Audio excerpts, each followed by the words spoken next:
Last we left our heroes. The warmth of your deep winter's day festivities began to abate, and the weight of your numerous responsibilities crept back atop your collective shoulders. You also found yourselves down a member for the foreseeable future, as Lavender departed with Baldora to Haverfeld to pull the thread of her mother's whereabouts in this odd, chaotic plane. With that, the rest of you debated which path was best to set out on first, finally settling on tracking the relics of Ragnar's Stormbreaker, lost to the Kraken at Seafarer's End. First, however, you stopped in to visit family in Verdantia, with hopes of catching word of what was happening in the Vale and beyond. A quick visit, but a nice check-in for Valentine, as well as bringing you close to the slumbering isles north of the city, where Oberon Abbotsford was believed to be living. You set off, rested under the stars before arriving in fantastical fashion in a simple island village. Here your coin went a long way to ingratiate yourselves with the locals, and you were led to the makeshift cabin of the old author, the former adventurer who had faced the Maw. Meeting Oberon was perhaps not what you had expected. This old halfling, clearly handling the sins of his past by way of overindulgence in wine and spirits, was less than thrilled to have you come calling. A tense conversation in which he told the story of his adventuring past before the Sunrunners, the history of the first elven kingdom of Evermeet, and the rivalry between the elves and the Tritons that led to its destruction, and finally his encounter with the Maw. He detailed the storm and maelstrom that surrounds what is now Seafarer's End, the ringed coast that surrounds that, and the deadly marrow who prowl the shores for easy prey to offer up to their god. He provided a map that he had made long ago, and some advice to turn back and ditch this plan entirely before it even began. Advice you did not heed.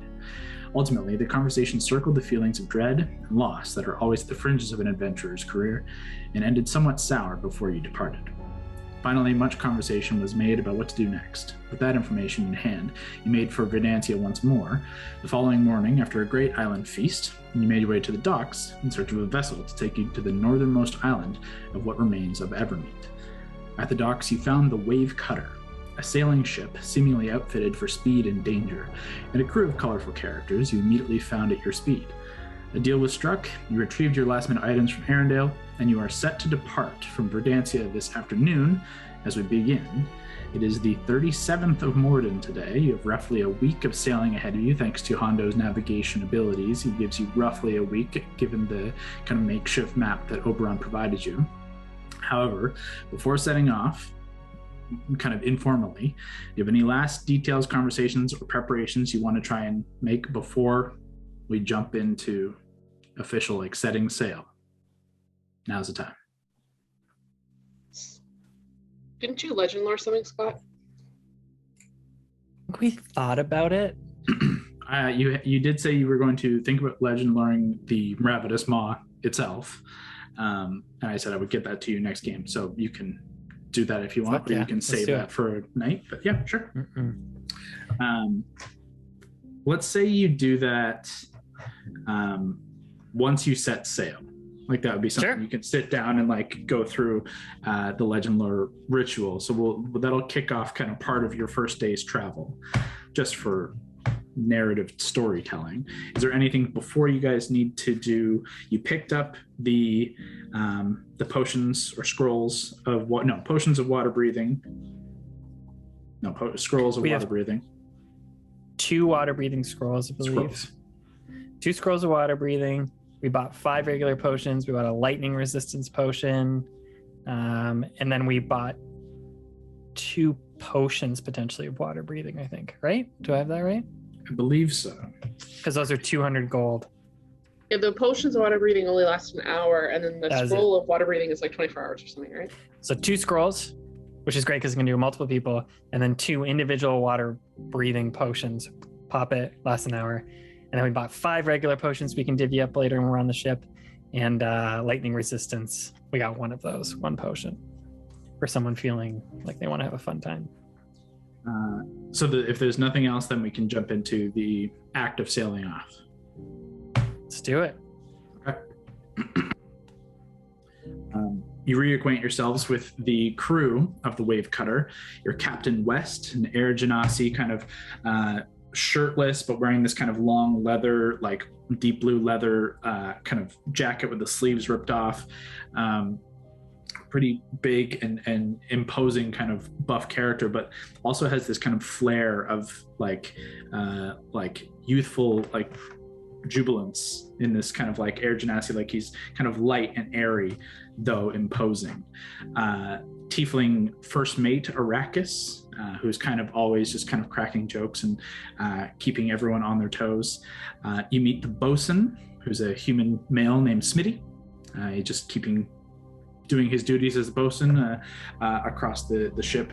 There's a half-elf quartermaster named Han that you're introduced to, who is kind of keeping to the nautical charts and trying to keep overseeing of the navigation, who will kind of work in tandem with Hondo here as navigator, as you guys are doing partial navigation given the map that you have acquired. Finally, you meet the surgeon, who's a human male named Tarek. Surgeon is pretty obvious what he does. And there's a tabaxi chef whose name is Neri. And she sees you in passing, but is very busy organizing things. You find that the crew in total, there's about 13, including these positions, and then the 5 of you. And are the mounts coming? Well, I guess it's Keith really is the only question. Fern can be summoned. Is Keith coming along? He's coming along this time. Excellent. Keith, just in the hull of the ship. Yeah. Just huge. Oh, just barfing. Poor guy. Oh yeah. It's gonna take. Sorry, could I get a repeat on the captain's name? Captain West. West. Oh yeah, that's a dope name. Forgot. Captain West, the wave cutter. Cool. So roughly 13 sailors and Captain West, so 14 total crew, and the rest of you. The ship is a sailing ship, which has it's relatively large, and as I mentioned before, it is built for speed. You can see they've lost some of the accessories. You only see 2 side like rowboats, and the masts seem almost like, even though you're at dock as you guys make your way onto the ship itself, the ship sails almost seem to be kind of flooding and like ready to go at a moment's notice. There seems to be to Valentine and Gord, your kind of magically inclined eyes, you can quickly gather there's something like kind of enchanted about them. There's something a little bit extra to them, and including the extra, you notice as you board the ship, on the quarter deck of the ship there is a impressive looking ballista that is this large, almost like an enlarged crossbow, planted in the center of the quarterdeck that can swivel 360 degrees, and a mangonel, there's like a small version of the trebuchet, attached to the forecastle, which is kind of the back raised section of the ship. So you can see this ship is equipped to handle some heavy threats should it fall under any kind of threats. I absolutely, at some point, go over to that thing, try to figure out how the fuck it works, because she loves that shit. How big is this compared, like, pure like size of deck wise compared to like our ship? It's thinner? Definitely thinner, and it's smaller in all dimensions. Where technically your guys' ship is on the edge of a warship, like yours is a massive ship that could handle 40 to 60 people, crew and passenger.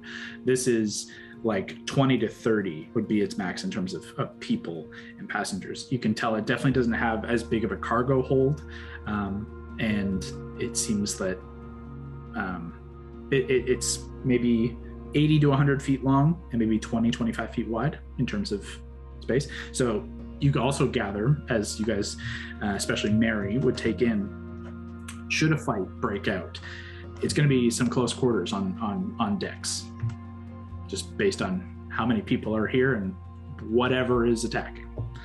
So keep that in mind. But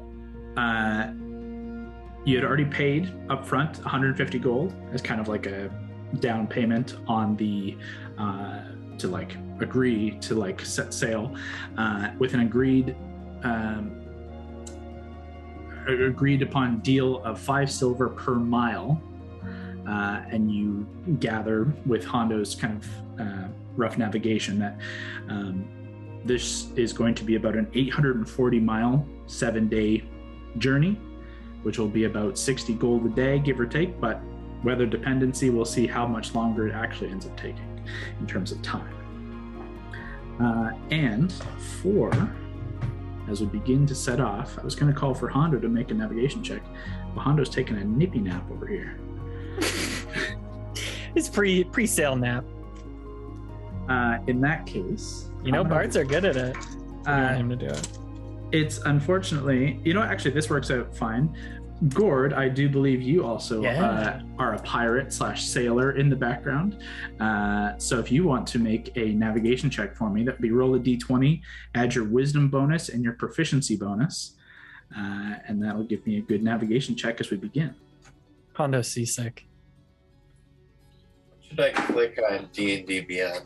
Just roll a d20? I would just roll a d20 and then just call out what your d20 roll is, what your wisdom bonus is, and your proficiency. Rolled a 1. Perfect. Oh, God. Fuck me. Wisdom is +4. Okay. What was the other one? It's not really going to matter. That's good to know. As you guys begin off on your day's, I looked at the wrong thing. On your day's journey, at this stage in the game, thankfully, your navigation is a little less troubling as you're just setting off. You are definitely, as you find out over the course of the day, setting off in somewhat of a wrong direction that will be corrected over time. As basically what we're going to do is like you / Hondo will be doing the navigation check for the day, and then Han will take over as the ship will sail through the night, and he'll do the night check. So there'll be like a 2-level like checking to see the navigation. Unfortunately, though, you as players know your characters have no clue that you're setting off kind of in the wrong direction, a little south of where you want to go. But nonetheless, as you set off for the day's journey, Shouldn't we be going east? You are traveling east. Feels like we're going northeast. Shouldn't we be going southeast? Gone a little off, but unfortunately for Valentine, that is not your expertise. Staring at. Oh, did we pick up my cool sunnies? My cool sunglasses? That was one thing that you guys had intended to sit back on. Yep. So you do have Thank those. I would say that'll negate your disadvantage for your sunlight sensitivity as long as you're wearing them. Got it.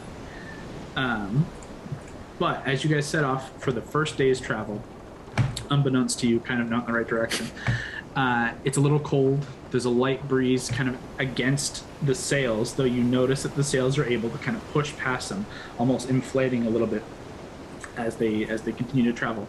And to Hondo and Gord's kind of expert sailing eyes, you guys notice that the ship is not being hampered by this light wind, where it could have been, and otherwise it could have like been a little bit slower speed.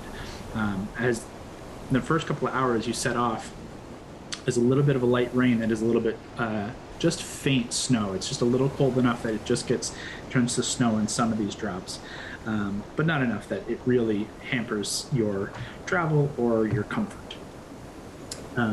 So over the first couple of hours, Valentine, as you kind of let the sea breeze kind of wash over you, just billowing my hair, it's great. And you guys all begin to get accustomed to your sea legs and get accustomed to the rest of the crew, and prepare yourselves for this multi-day journey. Valentine, you sit down with Aetherius, and you legend. I'll put my little back up against the mainmast, maybe. Sure. And just sit down, soak it in, feeling good, feeling happy. Take Aetherius out of the sheath, kind of look at my reflection, still look great. Put it on my lap, and then just focus on the Summer Queen. And you're going to ask for the Ravenous Maw. Yeah, I'm going to ask Aetherius, in any of the wisdom and knowledge you've gained through all the different carriers of the Warden of the Fae, do you have any knowledge or insight on the Ravenous Maw? as you sit on the deck and you hear the kind of waves and the crashing and the move of the ship and the creak of the wood, it all kind of shifts in your vision. Your eyes go white and your vision changes, and you see the sea, and you see beneath the waves a dark shadow that encompasses a massive section. You can't quite make out the detail, but the voice of Aetherius kind of speaks to you. It says, the Ravenous Maw is a leviathan of legend. At the beginning of time, the Kraken served as a fierce warrior of the gods. And when the gods' wars ended, the Kraken shrugged free of its servitude, never again to be bound by such beings. It's a primeval force that obliterates civilization, as if they were castles in the sand. Beneath the waves, the Kraken can slumber for untold ages, awaiting for some fell sign or calling. Landborn creatures who sail the open seas have long forgotten the reason their ancestors feared the ocean. Even the races of the deep ignore strange gaps in their history when their civilizations nearly vanished after the appearance of this tentacled horror. An ominous darkness precedes a Kraken's attack as a cloud of inky poison colors the water around it. Galleons and warships vanish when its tentacles uncoil from the deep, the Kraken breaking their masts like kindling before drawing their ships and crew down. The devious mind of a Kraken is ancient beyond reckoning, is ultimately bent to the ruin of all things above and below the waves. With the correct application of worship or sacrifice, a Kraken can be persuaded to focus its ire one way or another. However, it prefers to keep to itself, slumbering beneath the maelstrom of Seafarer's End. Though the Kraken refuses to be bound ever again, legend claims it can be awoken and called from its lair by reciting the Ode to the Deep, anywhere upon the seas. Sailors and pirates have heard this shanty more than once, dubbing it the Dead Man's Song. For those who sing it aboard a ship are likely to get tossed aboard by their own crew for such foolishness. If any have truly summoned the Titan with these words, with this song, none have lived to tell the tale. You just hear this at the end. As you're still beneath the waves, you can still see this ominous darkness that seems to kind of encompass the vision. Just hear this like tone, like this bass that just kind of echoes all around, and you feel it reverberate through your chest, and it just keeps getting louder and louder and louder, and then suddenly just whoosh, vision closes. Well, we know one guy who managed to sing that song and lived to tell about it. And he's fucked up. I'll kind of like get up and stretch and make my way around telling the rest of the crew, our crew, the Wildcards, what I'd heard about it. Telling the other crew, y'all heard of a Kraken? Not to be fucked with, apparently. Great. I'll cozy up. Maybe I'll like call the Wildcards over to like the railing. Just kind of have a quiet moment. So there was talk, like Aetherius was talking about the potential of summoning it, and how there's some rumors that it slumbers beneath the sea in its lair, and if you summon it, it comes out of the lair. I know we kind of talked a bit about, could we trick it into coming somewhere and then we investigate the lair? Or even Hondo, if this is something you want to do to avenge your people just by yourself, you could sneak into that lair, grab the relics, come back up. I'll grab the relics, but not for my people. Okay, that's fair. You're right. They did bring this beast to this material plane, so. They also don't entirely know where what we're looking for is. It might be in its lair. It might be somewhere else. That Wayfinder sphere, how does that work for finding something specific? Let me pull it out.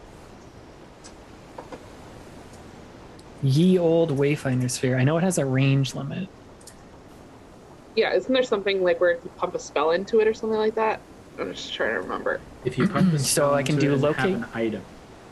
If I do locate creature, describe a name or creature that's familiar to you, you sense the direction of the creature's location as long as it's within 1,000 feet of you.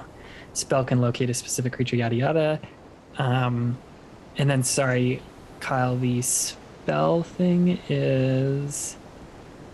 Okay, if you activate the locate object with an appropriate item in the slot and expend a spell slot, the range increases by 1,000. With locate creature ability, the range increases by 1,000 for each spell slot above 4th. So that potentially could work. So locate object every level starting at 1st, Kyle? And it locate creature every level starting at 4th? Starting at 2nd, sorry, okay. 2nd for locate object, above 4th for locate creature. Okay, so if you did locate object, pumped like a 3rd into it, you get an extra 2,000 miles? Kilometers? Kyle, it says if you activate the locate object ability with an appropriate item in the slot, do we know what that item is? Like, does it have to be in relation to it?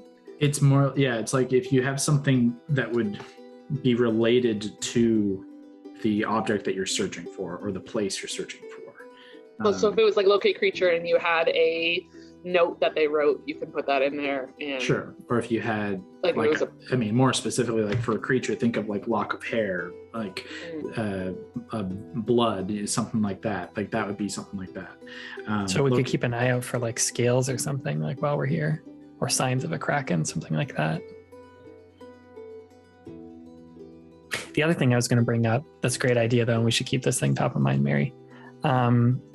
Making a sacrifice to it in exchange for something else.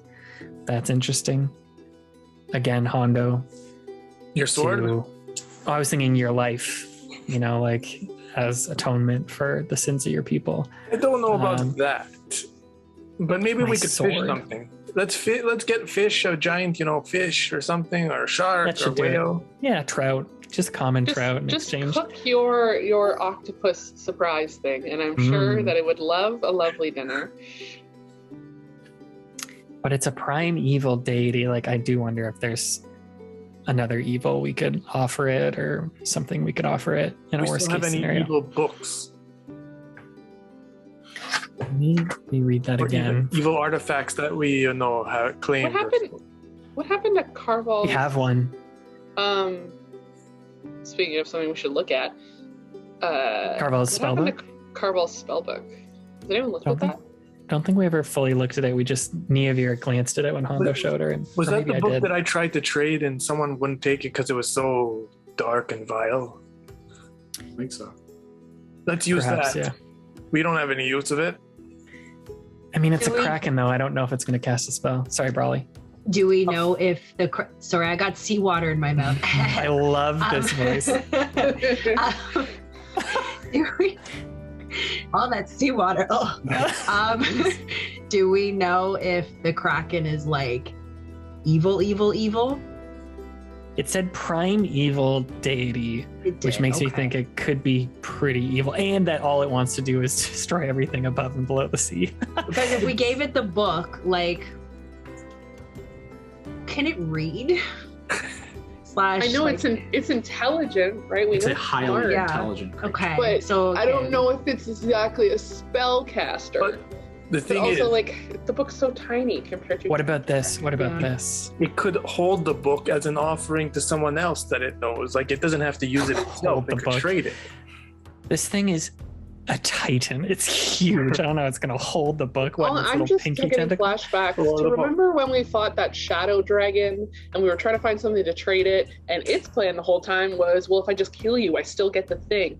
Like, I'm pretty sure if we have a thing, no matter what, it's like, hey, do you want this thing? And it's like, sure, let me murder you all and I'll take that thing. How I got all of these other things that I have. Not if we don't have it on us. And we could do the same plan if we get in dire straits, which would be the Scourge Heart, which was what Null had that was keeping him alive. Do I have that right? Did I say it right, Kyle?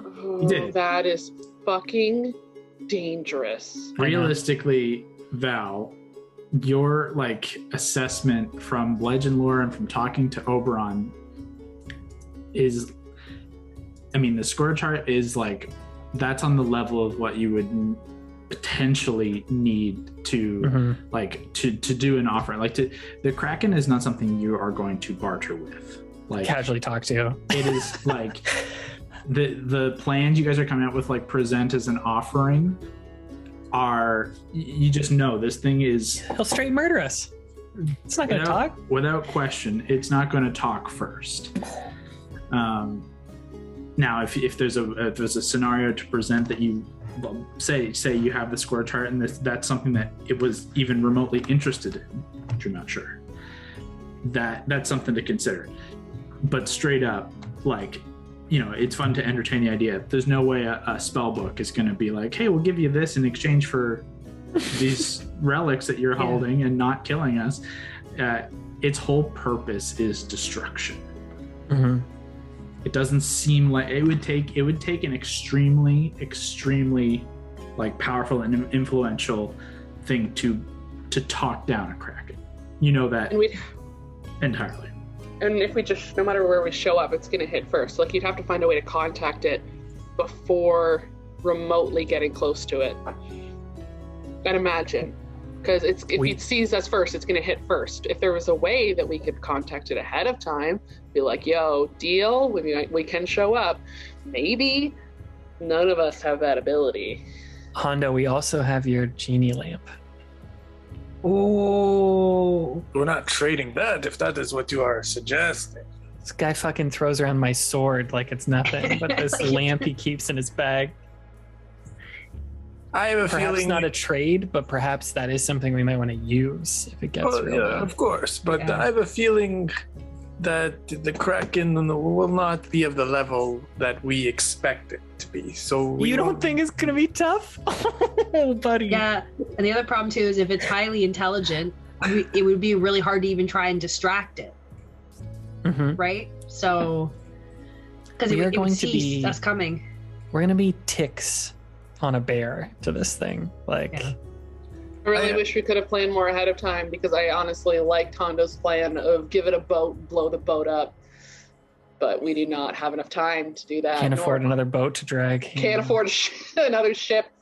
We don't have time. If we had another month, yeah, sure. We don't have another month. I like that idea. Thing. I'll just like be glancing around. When do we tell these folks what we're really after? We don't. We've just told them we're heading out to one of these islands. Admittedly, that's all we're doing right now. We're heading out to one of those islands. And presumably, it's not going to be a problem before we get there. Fingers crossed. I don't know fucking shit about any of this, but as long as no one sings that goddamn song, apparently. Thank God. I think Hondo's forgotten about that song. Why don't we ask them about the scary lizard folk at dinner tonight? If we can like have dinner with Captain West and just hear what they've heard, if they've ever encountered some of those like Kraken worshipping reptiles. What are they called? It's gonna drive I'm me aware. Crocodiles? Marrow. Marrow. They're less lizard-like and more evil mermaid. It's hot. I'm aware of crews that pledge allegiance to the Kraken. Tell me more. But I have never encountered these face to face. I have been told, though, that there are ships who dedicate themselves to the Kraken. You would actually also know of like of Marrow in general, like Marrow being kind of like think of your traditional kind of mer people, but corrupted and dark and evil. It is not a stretch to see them also pledging allegiance and serving in worship, and as like it would have certainly been tale, and whether truthful or not, maybe someone's divulging a little bit more, or they're lying, who knows, telling a little bit of a fib.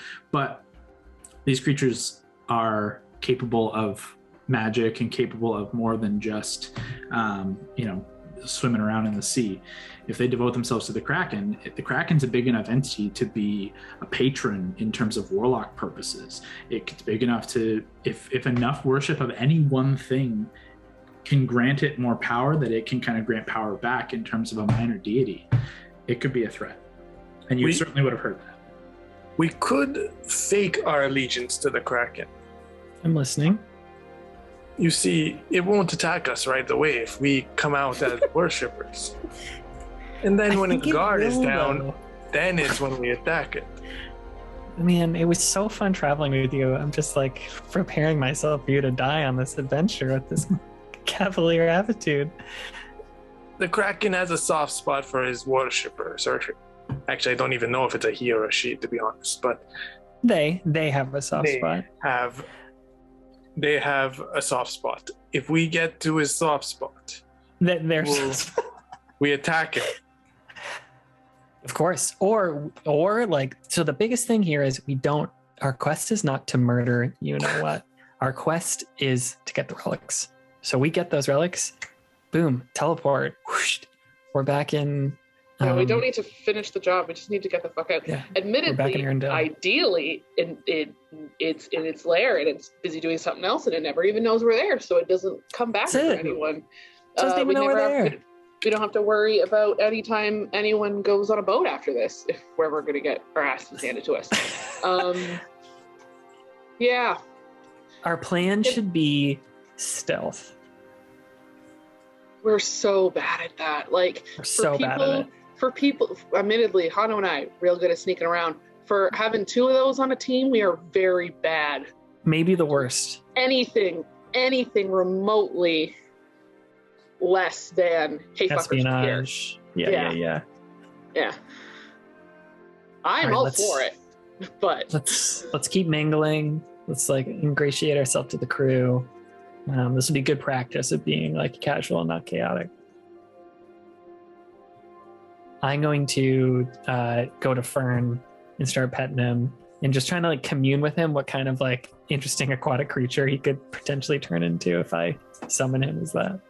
Sure. Would you be cool with skinning that, Kyle?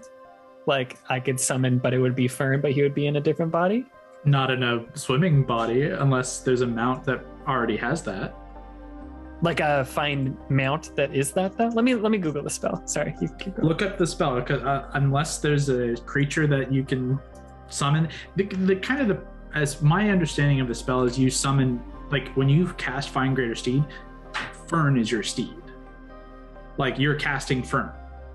It's not like you're casting Fern as this. You're casting Fern as this. It's not a familiar that you're changing. I got excited by the idea of it being like Frumpkin and Caleb and just like bopping two different around. Spells. But it doesn't look like there's that potential. But you also have polymorph Fern into whatever the fuck you want. But I also have polymorph, and I could polymorph Fern into whatever I want. Yeah. That's a great idea. You can do that. At some point during this day, Kyle, it doesn't have to be right now, I'm going to drag Hondo around to all of these artillery on the ship and talk to, I'm assuming, the quartermaster. And just try to get an idea of how these things work. So if anything happens in a fight, that at least a couple of us have an understanding of what the fuck to do with these things. Sure. With Hondo as kind of the guide, Hondo, I mean, you'd be entirely familiar with the inner workings of a ballista and a trebuchet mangonel on top of the ship, and in terms of naval warfare, you've pretty much done it all. But Mary, what I'm gonna do is have you make straight intelligence. I don't think there's a good like skill necessarily for this, but a straight intelligence check at advantage, as Hondo's kind of like showing you the ropes, and with as you meet and chat with the quartermaster Han and Hondo show you the way around these kind of weapons. So go ahead and make an intelligence check with advantage. Okay. Oh, good thing it's advantage. The first one's a natural one. That's 2 1s to kick off the game tonight, kids. That's great. Second one's a natural 16, so way that's better. 18 total. Just straight intelligence. In the meantime, could I get Alana to throw me a d20? Just a straight d20 and tell me what it is. Okay. Mary, as Hondo and Han are showing you the ropes of these two devices, these weapons of war on the ship, the trebuchet / mangonel works as a trebuchet. It loads large stones that they have stacked on the side. There are 10 stones that are stacked on the side. It takes an action to load and an action to fire. So it's a 2-step process. If it's already loaded, which it is, it currently has one loaded. It's kind of like one of those arm, I don't know if it's a trebuchet necessarily, it's like an arm that swings, that throws a rock. To reposition is also an action to like aim. So in theory, it's a multi-step that takes like 2 to 3 people using their action to kind of load, position, fire. Load, position, fire. It's a 3-step process. Now there are other crew on the ship that would likely take this. However, if one of you guys want to be involved in it, you're in one of those positions. Likely the firing position because it's the fun one. But that would be how to use the mangonel. It's got 10 stones and it can deal a significant amount of damage. The ballista, Hondo, you're familiar with a ballista. It's more or less a giant crossbow. It's less less work than the mangonel. And essentially your aim and fire, you can move in almost 360 degrees in all directions, and you fire a ballista. It's just like pulling the trigger. It is an action to load another bolt, and an action then to fire. So that technically is a 2-step process as well. But interesting thing here, Han shows you they have some interesting ballista arrows. They have some concussive ballista, and essentially when they fire, you load them in, and everything is normal, but they're enhanced by some abjuration magic. And on a hit, when it hits, there's a massive like thunderous noise that can distract and disorient an enemy crew or creature if it's a creature. So it deals damage as normal, but the vehicle or creature's speed can be reduced by 2d10 until the start of your next turn, as it's kind of like shaking its head, kind of like, concussed. So they have 10 of those and then another 10 standard ballista arrows. So keeping in mind, action to load, action to fire, and mangonel is action to load, action to aim, action to fire, and then the rest of you do whatever you want. But you also marry with that, like you get a pretty good understanding of like if something was to break, how to fix it. You'd be pretty good at all of this. You have a pretty good mind for this, and Hondo as well. I want the concussive shit on arrows. That is so fucking cool. Gord! Where's Gord? I'm gonna immediately find Gord and get him, because I don't know magic and I know he knows magic better than me, and get him to just look at these. So maybe I can get someone to make these for me later, because she's very excited about the whole concept of this. Gord, if you want to throw an Arcana check for me, we can maybe work something out. But Allie, what did you roll? An 18. Okay, thank you. So Gord, if you want to throw Arcana. 13. Looking over this, it seems like each of the ballista has been kind of etched with multiple different runes, and you can tell the Abjuration School of Magic is kind of embedded in it, and you can feel a kind of aura. You can feel this kind of like static to it. It's beyond something that you can do personally, but you imagine that like a high-level enchanter could do something to this effect. It would take significant time, but probably not significant cost. It's something that Mary or like your party couldn't do, but you could have the right people do to some arrows. Should Mary want that? I just wanted an idea of what it was so I would know what to ask for, because these are cool as shit. Her day is like significantly improved. Was not looking forward to going on the water, but is now having much more fun looking at all this shit, and probably being very annoyingly interested with whoever's in charge of these things, asking way too many questions. They're happy to answer, honestly. Thankfully, your day is more or less quiet. Things go relatively quiet through the day. Though it is kind of cold, the wind is against you, you do manage to not lose ground. Though as you hit the day is kind of cresting into evening, the sun is beginning to set, dinner is kind of underway. Hondo and Han, as you guys have been working with Mary and Gord is around, like you guys start to look and say like, you start charting the stars. You're not quite on the right path here. Han, I'm gonna go ahead and make a check, and notes that you're a little point south of where you want to be. You want to go a little bit further north, and he begins to kind of readjust the course to hopefully make you back on the day. Seems like you've lost a couple of hours in terms of like being the most advantageous like trajectory, but no more than a quarter of a day. There's an Time is money unusual here. current in this area. Time is money. Time is money. What did you say, Kev? There's an unusual current in this area. Very.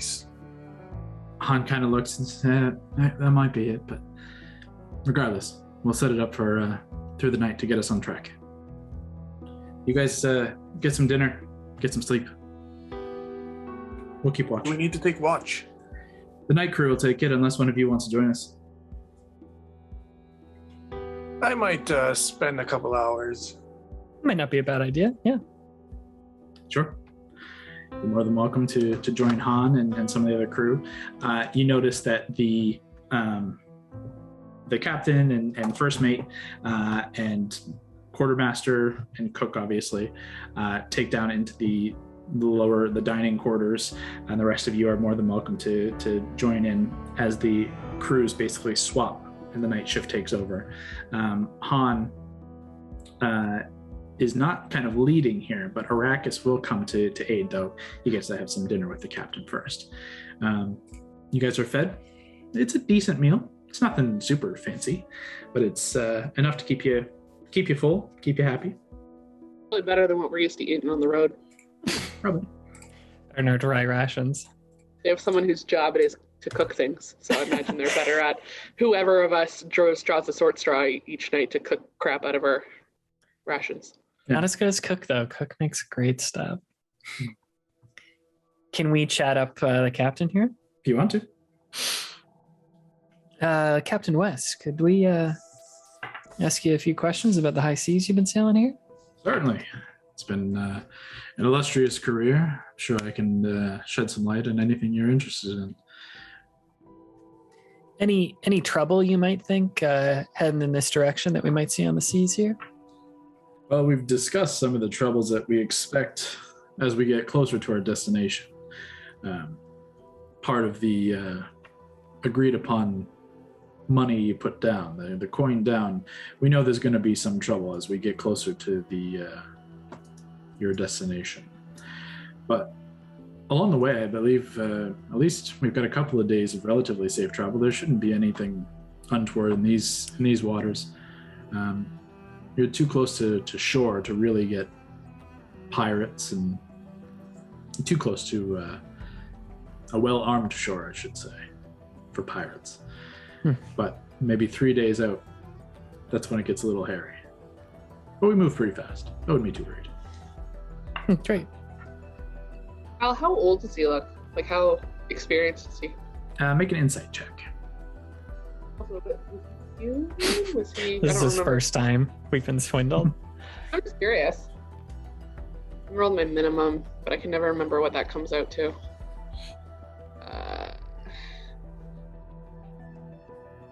Where the heck was my 19? Damn.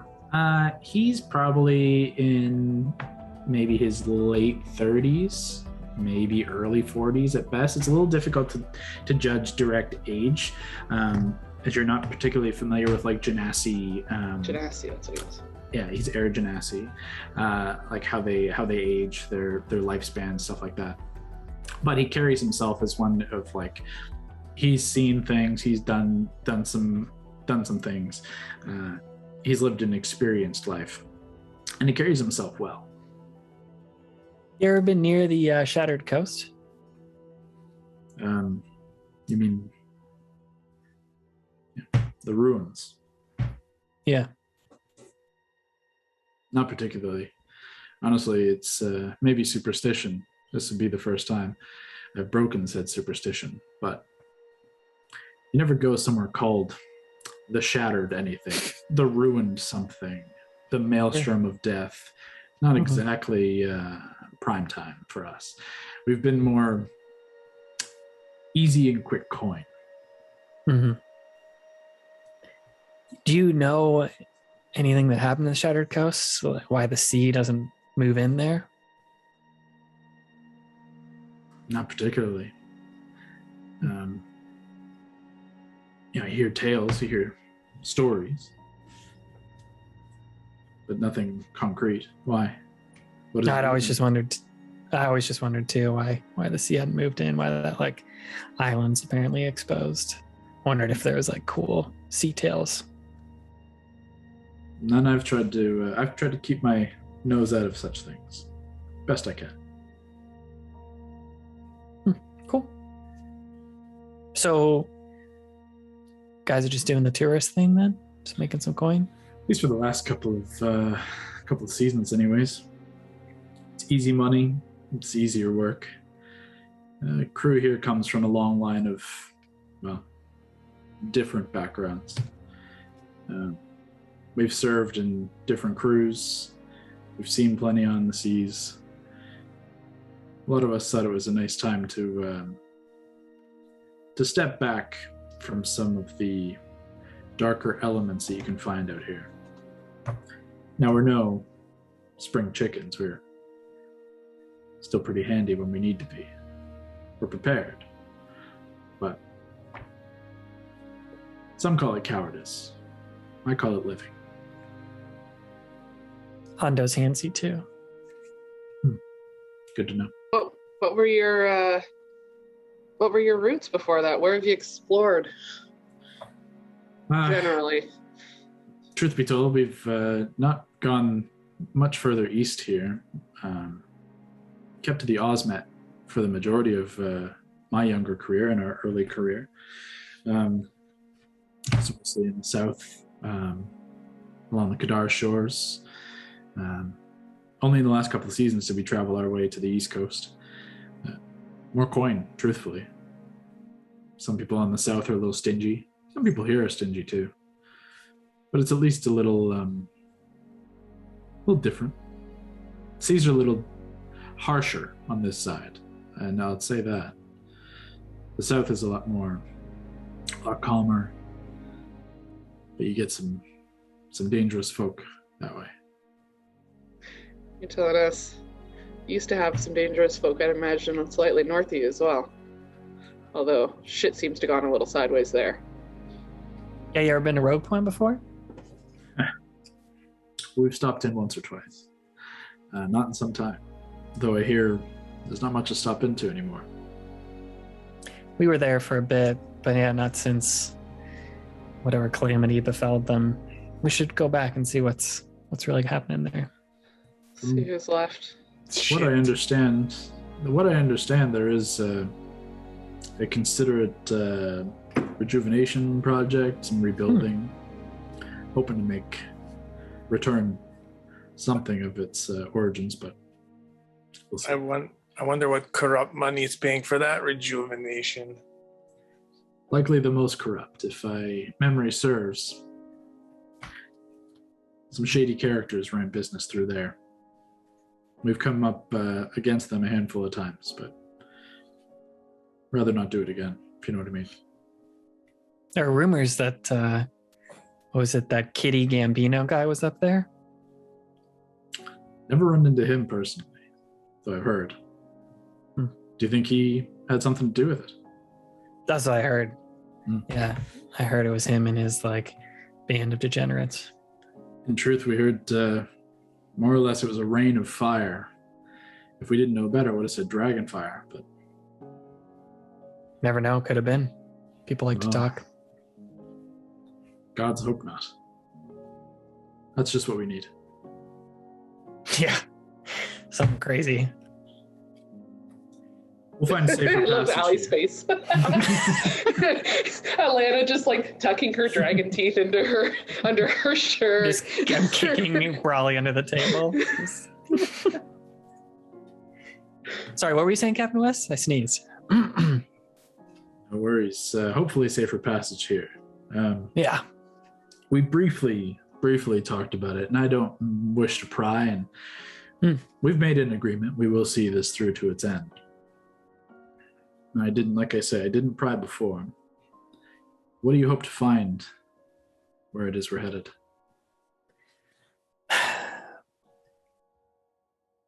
Okay, between all of us, we've made this commitment, this pact. We're hunting for rare, not just treasure, not just items, but rare relics things that have been lost, things to make people powerful. You've taken a look at us. This isn't ostentatious armor or weaponry we're holding. Some of these are very special. And there's a war coming, a war we've been trying to stop, but we fear it is inevitable. And before it springs upon us, we need to get as strong as we can. All this to say, we've heard there's some relics near those islands we pointed you out to, where we want you to take us. And that's really the truth of it. Does anyone who's in the room, I want to see reactions when he specifically starts talking about relics, and when he points out, like, you know, we're I'll carrying like touch shit. the warden. If there's any eyes that go to potentially things that, like, so there's recognition. You see reaction immediately as you're kind of going through this little epitaph and this kind of grave, like, declaration of war and arming ourselves and, you know, rah rah.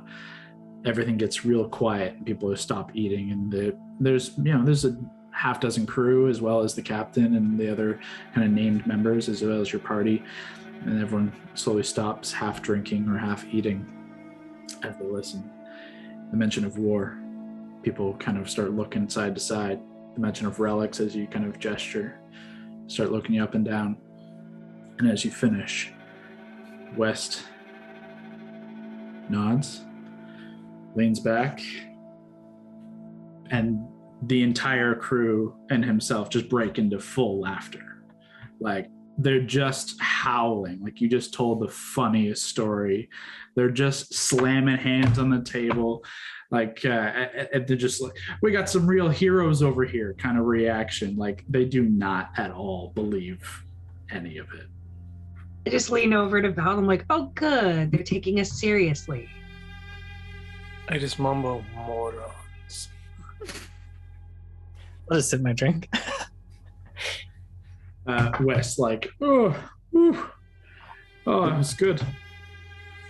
That's a good one. I'm gonna use that if you don't mind. I'm gonna have to pull that for. That was a good speech. Good job. Thank you. Thanks. It's one I practice. I'm gonna have to try to remember that one. Should probably get a couple of free drinks out of it. Saving the world and all that. Sounds great. In truth, I think it's time our side turns in, and perhaps yours. Do as you wish. I think I'm gonna turn. Sure. Yeah, we might help out on the watch tonight just to make sure. Sure. More than welcome to. Let some of my men sleep. Why don't we do that 3-person watch? We don't have to do all of us in pairs, but I mean, we could if we want some RP time. May as well Hano, do 3 watches. Yeah, Hano, I don't mind going with you first if you want. Very well, if you can keep up. Can you watch you fall asleep? So the two of you are going to do watch alongside. Well, I guess if you guys are going to do watch, then some of this crew will sit back and not bother. If you guys are going to take it. I thought we would do it with them, but happy to do it instead of them. If you're going to do it with it, would just be like 1 and 1. Think of it like that. But if 2 of you are going up, like, they're going to sit back 100%. Why don't we just do 1 then? 1 and 1. Why don't we do that?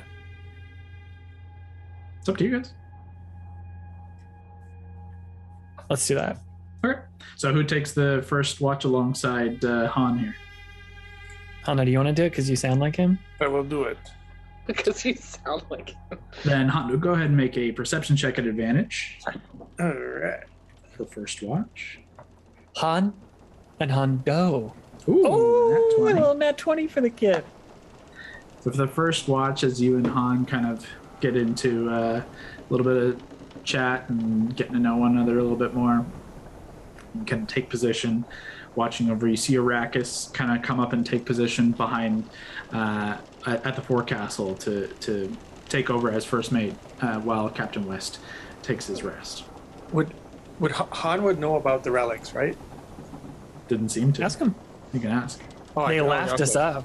They laughed us Han off. wasn't downstairs when you told that story. So maybe he has one. You're more than welcome to ask. So he won't even know about the Kraken. I'll ask. So, what do you know about the Kraken?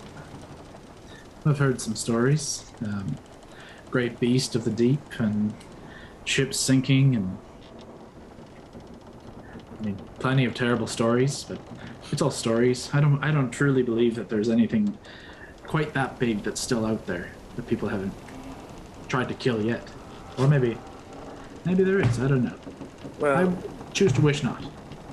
we believe that not only is it real, it hides great relics that could change this world that we live in. Like what? I don't remember the relics.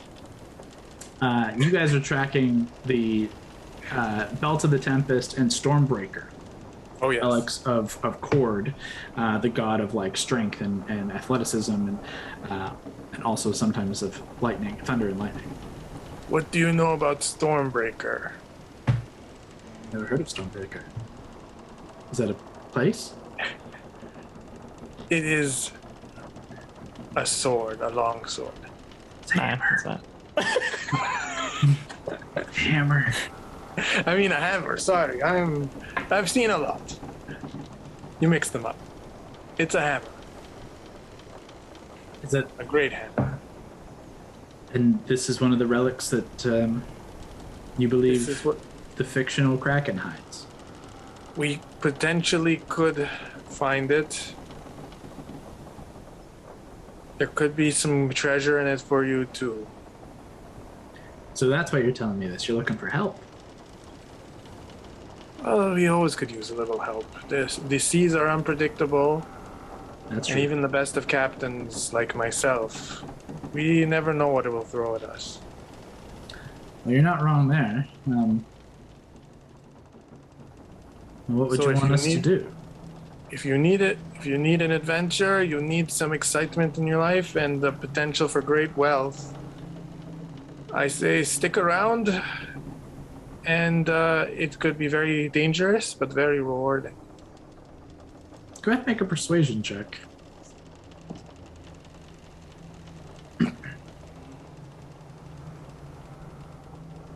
Oof. This kid rocks 2 nat 20s in a row. 20s back to back. Hano's starting his own mutiny aboard the ship already first night. Han is just kind of like lost in the glitter and gold of the thoughts of riches and wealth and the idea of, you know, adventure, like this classical kind of adventure. You can see, like, you know, he's a half elf, but relatively young, you know, still, you know, half elf, a little extended life, but still relatively young, and just kind of caught in the mysticism of it all. He says, wow, that would surely be something. But what kind of danger? I mean, you don't really think there's a Kraken? Let me ask you this, Han. Have you ever tasted blood? I mean, you know, my own. Have you ever had someone else's blood splatter over you? I mean, if you're asking if I've killed, I've seen my share of battle. I don't relish in it, if that's what you mean. Well, not only is the Kraken real, it will shed blood. But we have ways of getting to it. But we you know, we need some help. So what I I'm feel like trying you're to tell trying you to is start a cult here. Like, You best start believing in ghost stories, Miss Han. You're in one. what I'm trying to tell you is that the Kraken is very real. And the danger is real, but we could all become very rich out of this. If you think you've seen adventure, it will pale in comparison to what you are about to see. So it comes down to, do you want to be on the right side of history or on the shitty side? The side that they remember or the side that they smell? you lost me on that last one a little bit, but I want to be on, you know, I travel the seas to feel adventure. I travel for more than just tourists. If you're saying there's real adventure, I look forward to it. If you're saying we're going to fight a Kraken, I'm going to jump off this ship. That sounds horrible.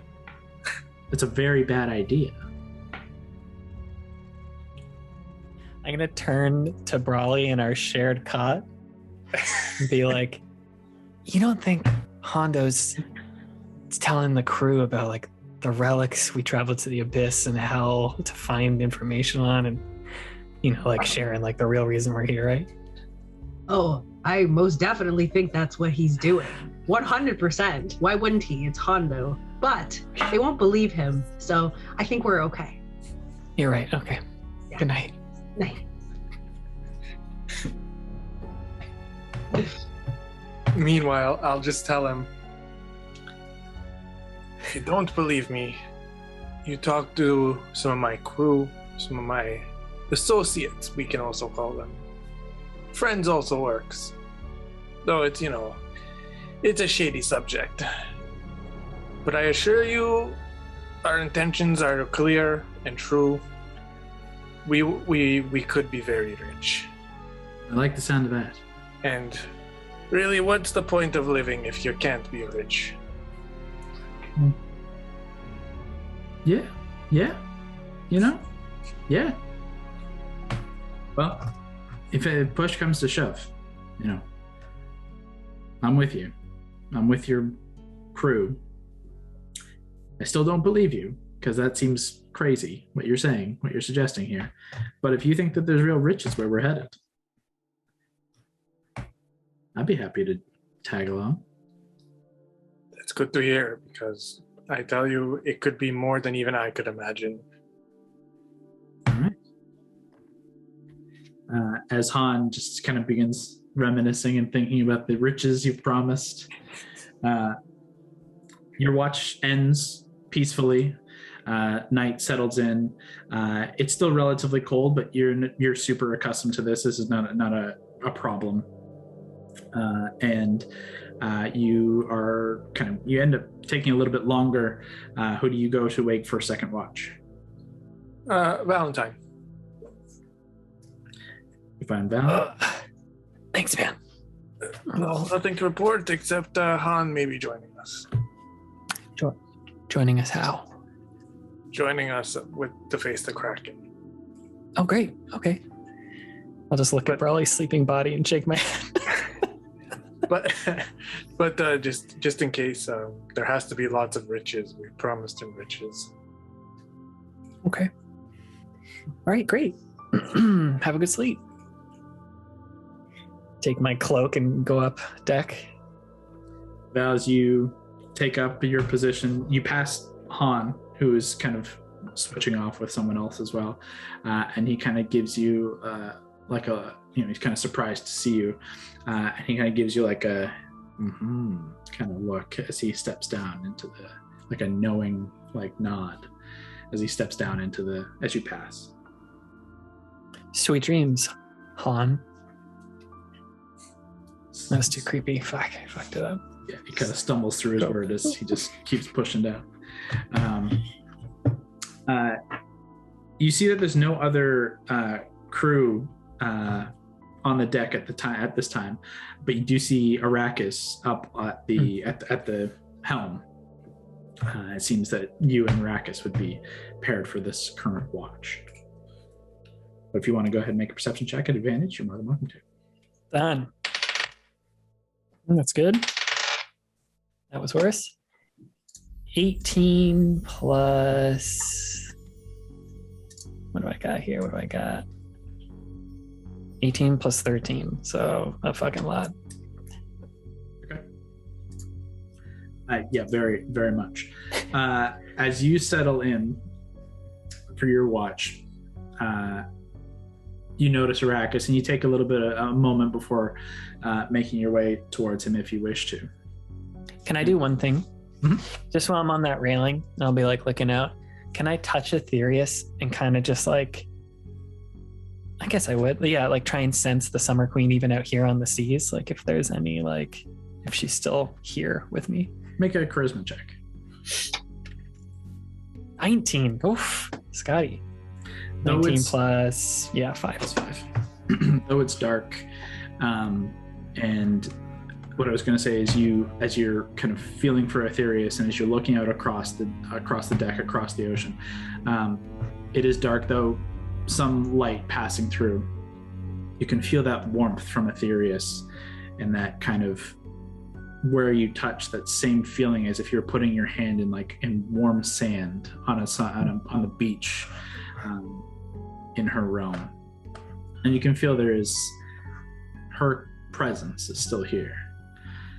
Unfortunately, you also feel the spray and the cold of the sea, and it draws you back to the moment, and you can see a dark storm front on the horizon is coming in your direction. I'll make my way towards Arrakis then. He's just kind of focused. How's it going? Not too bad. How are you? Pretty good. You see that on the horizon? It's kind of hard to see, but the storm clouds when the moon catches it. Yes, unfortunately, I believe it's going to be on us in about an hour. Think it should be okay? Oh, yes. Yeah, you see these things. It's going to be cold. That's going to suck. Yeah, all right, well. Of course, I had to take the watch with the fucking cold thunderstorm, right? It comes with the job, unfortunately. You take the night watch, it's not always nice, but you don't have to swab the deck or do any of the shit jobs. That's true. That's a nice try. And he also kind of points up at the sails and says, looking about you, and I can tell you're a little bit inclined in the arcane. Those will be able to pull us through regardless of the storm. Unless it's fucking crazy, in which case, bigger problem.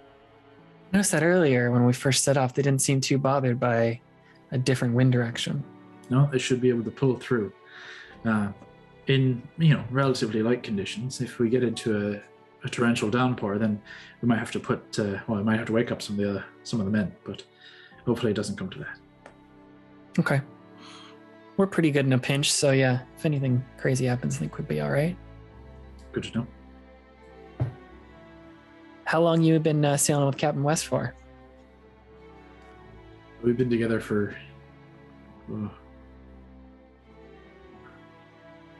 It's been 8-9 years. Oh wow! We Long go time. back quite a ways. A lot of this crew is new to the area, really. We came from the south, as Wes was saying at dinner. Most of the crew, though, is from the East Coast. Did you guys come from Marrakesh originally? Not technically originally, but that area, anyways.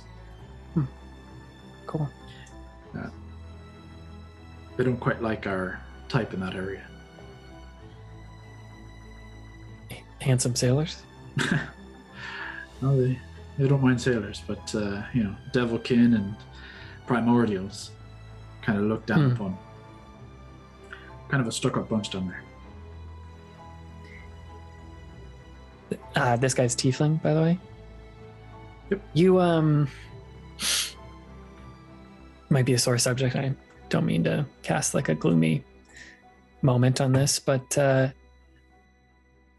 with tieflings down that way, you ever hear about bands of people rounding them up? Anything crazy like that? Sure. Yeah.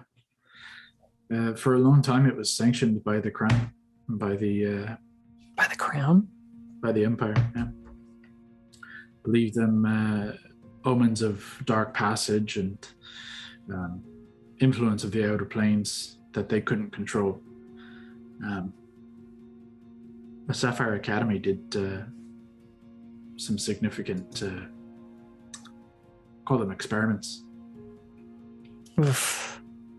It's not nice. There's a good reason why I couldn't get out of there. But I avoided much of the worst. I'm lucky. But I had good friends. This would be like the Osmond royalty who declared it, like whoever holds the rod of the lawbearer? I think they've since changed hands, but technically at the time, yeah. The Asmodean dynasty, it's changed hands from the former, I don't know what their title is, I never cared.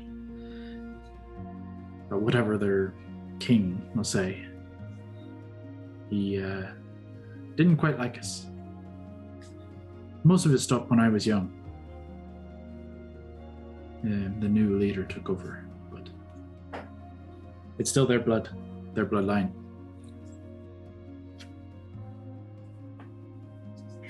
I know this is so like cliche, but I've totally blanked and I feel so bad. What's the name of the tiefling that it's like the ultimate big bad here? Throatier? Throatier. I'm literally gonna ask him. I know that's so dumb. Hey, do you know this guy because you're the same race? Does the name Throatier mean anything to you? Should I, someone I should know? The tiefling we've encountered, and in a vulnerable moment, he shared a story about this very thing. That's kind of why I bring it up. Just wanted to know more about it so I can understand him more. I mean, any tiefling from that area of the world surely has a story, or is a story of a friend or family rounded up and either hung, taken, tortured, just outright killed. Some people just don't believe that what's on the outside isn't who you truly are. I'm sorry that happened to you and your people. You know, it's outside of our control. Look to the future. Look to what I can control. It's good. I mean, you could be a Triton. Things could be so much worse. That's true. That's true. Imagine having fish breath all the time. Imagine it, buddy. I'm living it. All right. Well, I might go up to the front of the ship. The bow of the ship? Stern? Sure. I'm going to go up there and just watch the storm, make sure there's nothing spooky in it. Before you go, I'm sure we'll have more time. Who knows what's going to happen in the next couple of days, where we're headed. We've heard tale, and West can be a little cavalier. We've heard tale of significant danger where we're headed. Now we're not shy, but some of these young fellas, I don't know if they're ready for this. You say you kind of points at your armor. If you and your friends are what you say you are, I hope you're going to look out for these guys, as well as not just yourselves. We will. Like you guys are our own. We made a deal here, so whether we're all the crew or you're all the wildcards, it's the same thing to us. Then I'll treat you kindly. Appreciate it. And then I'll flex and dimension door to the top of the stern thing. You cast the spell and you arrive. Your cape of the mountebank kind of splayed out by the wind, and your hair in kind. And you hear telepathically in your ear, "That was pretty fucking dope." It's pretty cool. It's pretty cool. Quietly, Arrakis leaves you to your badassery. Though about 45 minutes later, it starts to get very cold as that storm begins to get closer and closer. Within the hour, it's upon you. And it's not terrible. You're even able to, if you wish, to stay at the tip of the ship through the next hour without significant harm. It's just kind of rain. It's not the end of the world. But you do see within the storm lightning striking, and you can see like striking into, lighting up the sky above, I should say. You still got some travel through the night before daybreak, and hopefully the storm doesn't develop into much more, but it seems for the time to not be hindering your ship. I haven't already. When I complete my long rest, I'm going to switch the Warden of the Fate to Lightning. Okay. No problem.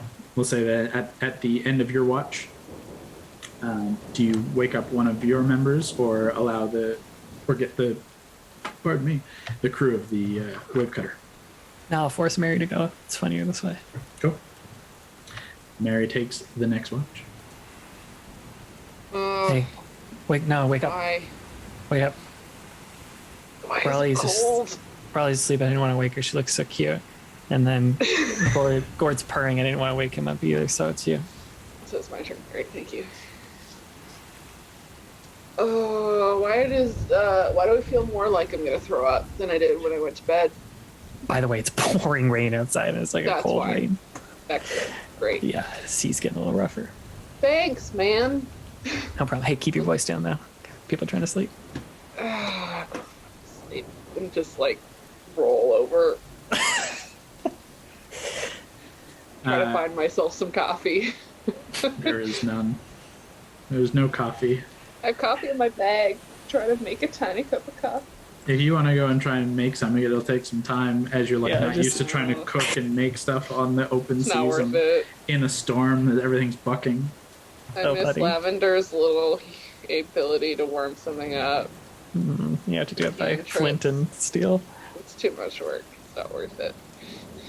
As you make your way to the deck, you pass Arrakis as Arrakis makes his way down to get some shut-eye. And you see Captain West taking his position as you guys are cresting into like early morning. But it is a pretty strong storm out beyond the kind of as you're rising up. You can see it's coming down pretty good.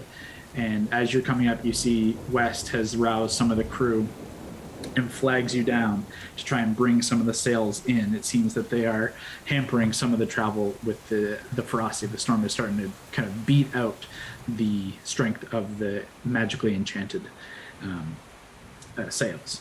As he calls you over to help you try and pull things in, go ahead and make an athletics check for me, unless you decide not to help him. I'll help. Athletics again? 23. Yeah.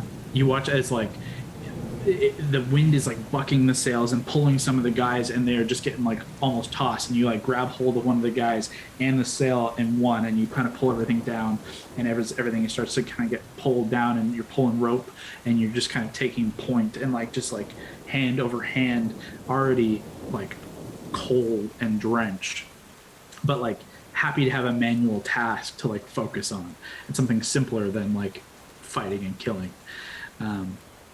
You kind of appreciate it, at least a little bit. But you aid, and Wes kind of claps your armor or your shoulder. I don't know if did you don your full armor, or are you just wearing skivvies? Well, no, I get changed. I'm not going to go out there in what do they call it, civvies. But are you like you're wearing the full plate? Yeah, I mean, I don't have anything else. I gave my other armor to Lav or someone at some point. I wear my. I'll make sure. I would have made sure before we left Arendelle to grab like a proper. What's that kind of cloak? Like a moleskine kind of cloak, the ones that shed water a little better. Mm-hmm. Make sure I have. I'm sure I have something like that. So to grab one of those. Something with like a waxed kind of cover. Yeah. For sure. It's a little heavy, but it does the trick. It keeps away some of the cold. And you and West take the last watch here, as you can go ahead and make a perception with advantage. Oof, that wasn't that good. Rolled a 4 and a 5. Actually, in fairness, it should be a straight roll because you have disadvantage from the storm, and advantage makes it one roll. So regardless, not great. So it would have. Well, it was a 5 was the first one, the 4 was the second, so it didn't really matter. 11. As I say, the storm is starting to get a lot stronger, and it's still like low light. The sun's not up. It's still early. So seeing anything beyond the ship is almost impossible. Hence the pulling in of the sails and just kind of slowing everything down, even through magical means. West just says to take precaution, just to pull everything down and just try and hunker down. But nonetheless, he brings you in, and kind of as you finish bringing in the sails, he kind of pulls you in, rather than standing atop the forecastle, just kind of tucking in underneath, like where the entrance or there's like stairs, there's a little covering kind of overhang from the forecastle where you would go downstairs. You can kind of tuck into the sides to be out of the worst of the elements. He just says, "Thanks for your help. Looks like we pulled the shit duty, unfortunately." Yeah, this is not uncommon. I will have to smack Valentine for that in the morning, but admittedly, at least I can hold shit down. It'll come around. Don't know about sailing, but I can hold the goddamn rope. I appreciate that. And don't worry, we're going to be here a couple of days. I'm sure everyone's going to at least have their turn in the shit duty. Don't worry.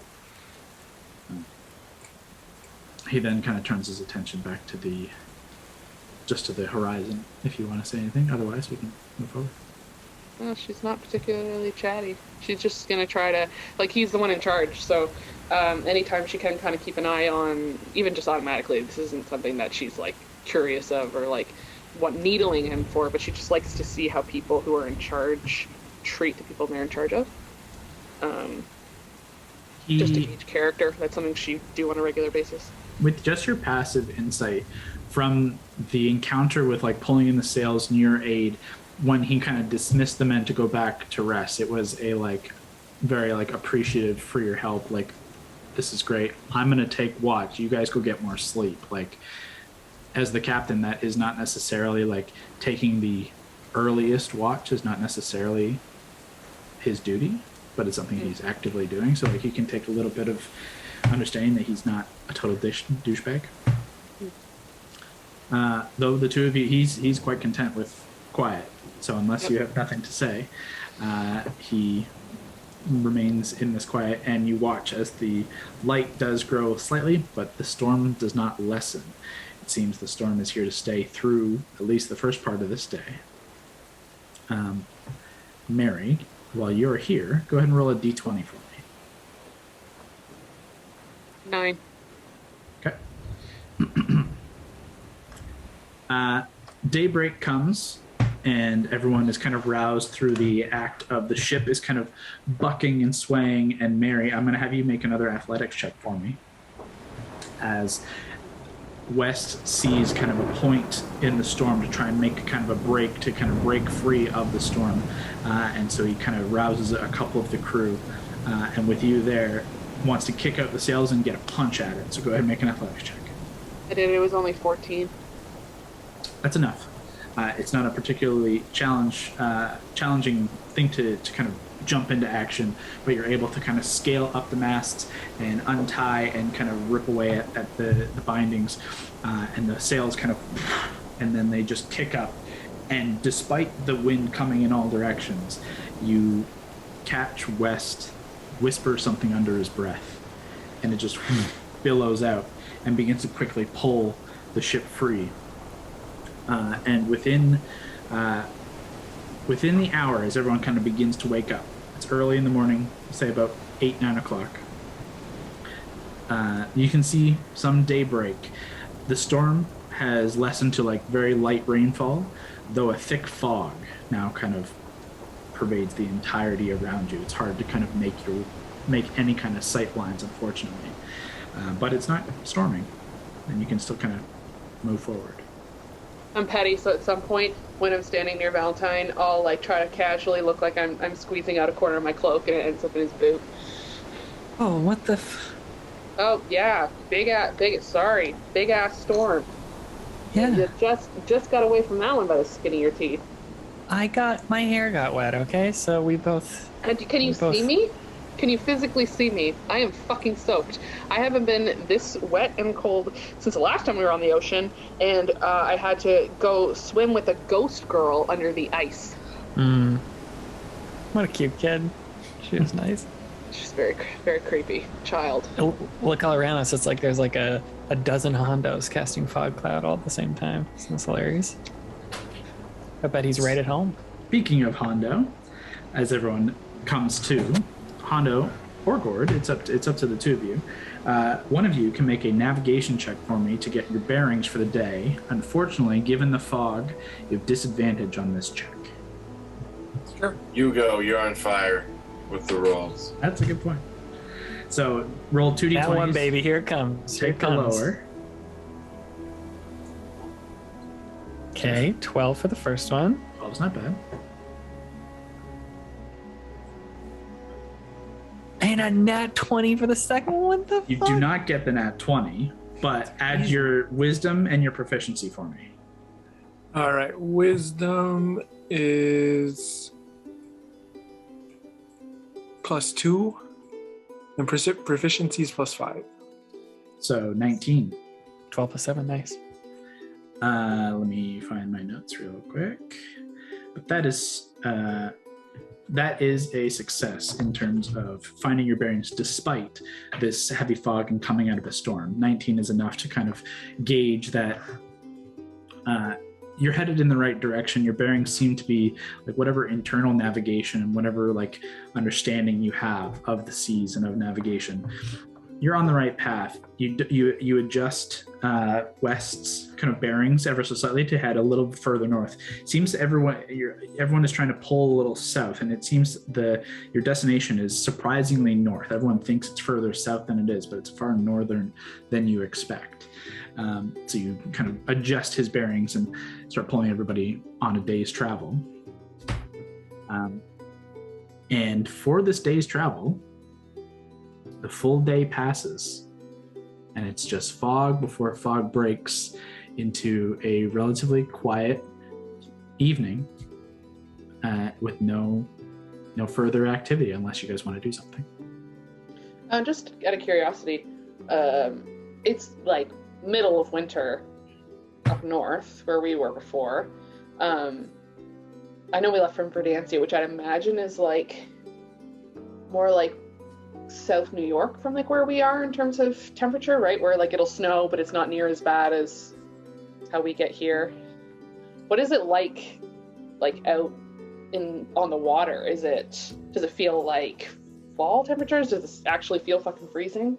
Where you guys set off from Verdansia, it was a little cool, like early fall or early spring. Like it's a little cool, but never wintry, really. Like you're south enough that it didn't feel that bad. As you keep making your way out here, that kind of has stayed the same. It feels more or less like a light cool. The rain and the storm has made that worse, and the fog all day today has made like sun not getting through super great. So like it's been like kind of faintly cold and a little like kind of eerie to travel through fog, but the day is more or less finds its end before that fog dissipates and you kind of sail out into open ocean, the sun setting, and you see just like plain, open, clear skies ahead for this end of this second day, unless anything else you guys want to do. Can I just try and get a feel of anyone? So West did a little something. Can I get a feel of any of them are wizards, warlocks, like where this is coming from? Yeah, go ahead and make are you trying to like investigate who is trying to actively do magic, or just trying to look at people and see if they have magic? Look at people and see if they have magic, and if I'm smart enough to figure out where it comes from. In that case, I'm going to say insight, and then if you do well enough, I'll do arcana to see if what you know. Okay. 20. Not now. But still, 20 total is great. The majority of the crew are entirely non-magical. They seem like I said earlier, like they seem like they were brought on relatively recently. The vast majority are relatively young, mostly human, with some half-elven.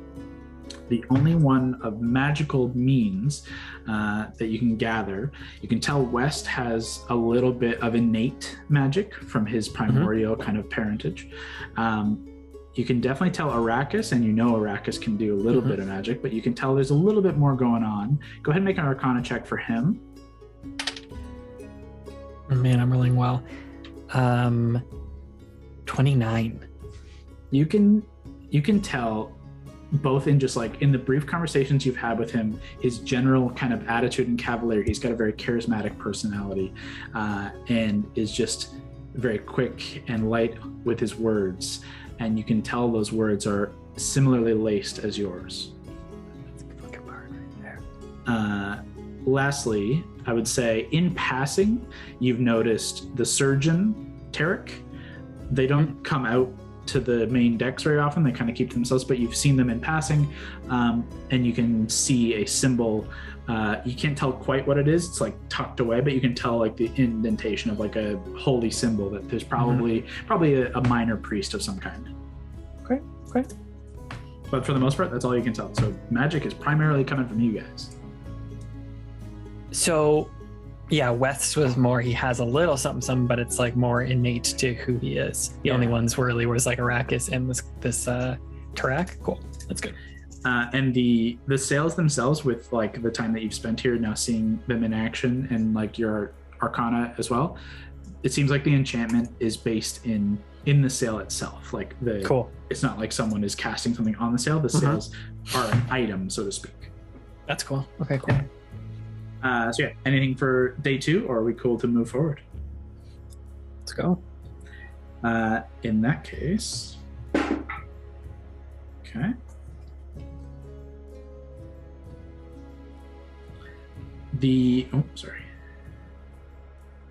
As I said, the fog fades, and through the evening, it starts to kind of warm up a little bit. Did Amanda just smash something? It sounded It's Rosie smashing her crate. I don't know what she's doing.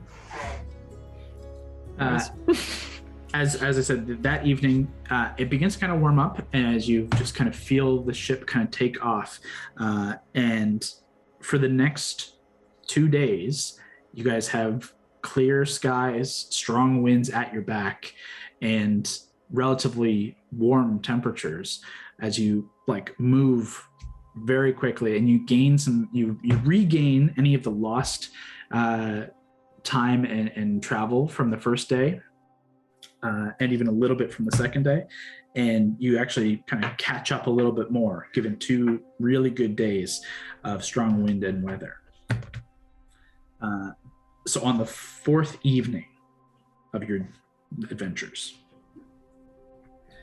I do have a quick question, actually, Kyle. Sorry, I wasn't just standing here. Do we remember what day Baldora was supposed to be in Arendelle? It would be the 1st of the new month, which was technically yesterday.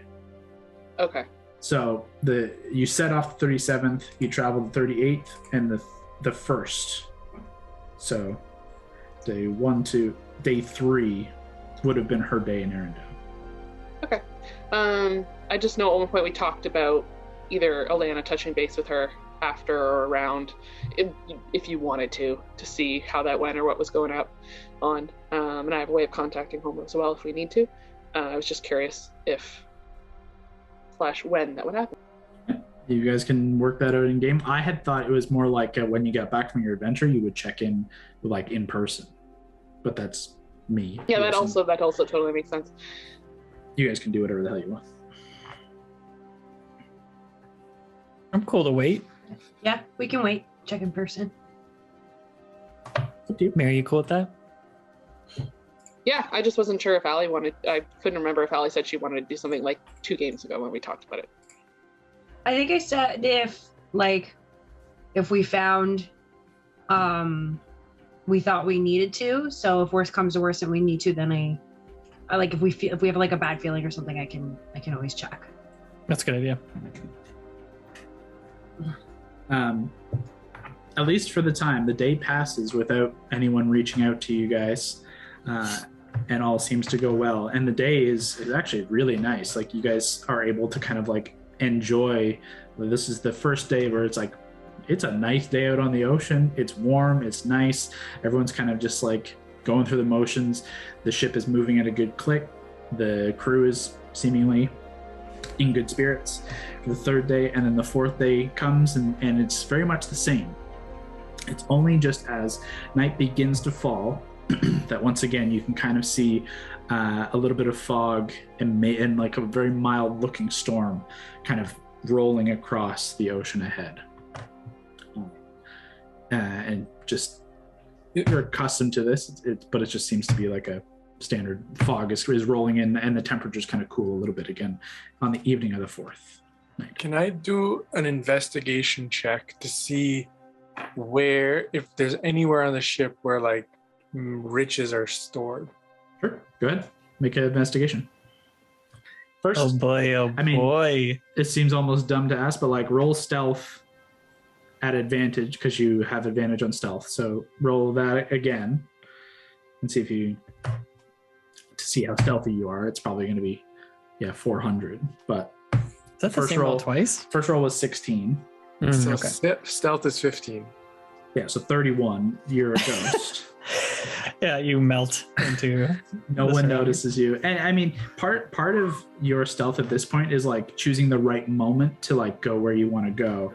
And over the 4 days, are you doing this on the 4th day? I'm doing it, like while there's fog and. Okay, yeah.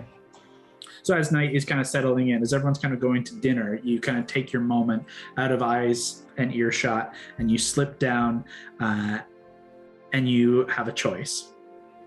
You can either go to the captain's quarters, or you can go down into the hold and like the cargo area to see what's down there. Thus far, you have no reason to have been down there yet. I'll go to the hold. Okay. So go ahead and make an investigation. Okay. 12 on the die. And 11. Oh, okay. 23. As you make your way down into the hold, it's not lit. There's nobody down here at the time being, but you have dark vision. So you're able to kind of quickly see there's not a lot down here, in truth. As you're kind of quickly looking about, these guys aren't a merchant vessel, but you do see there are standard supplies of like rations and food, barrels of like clean water. There is some like extra sails and tons of like rope.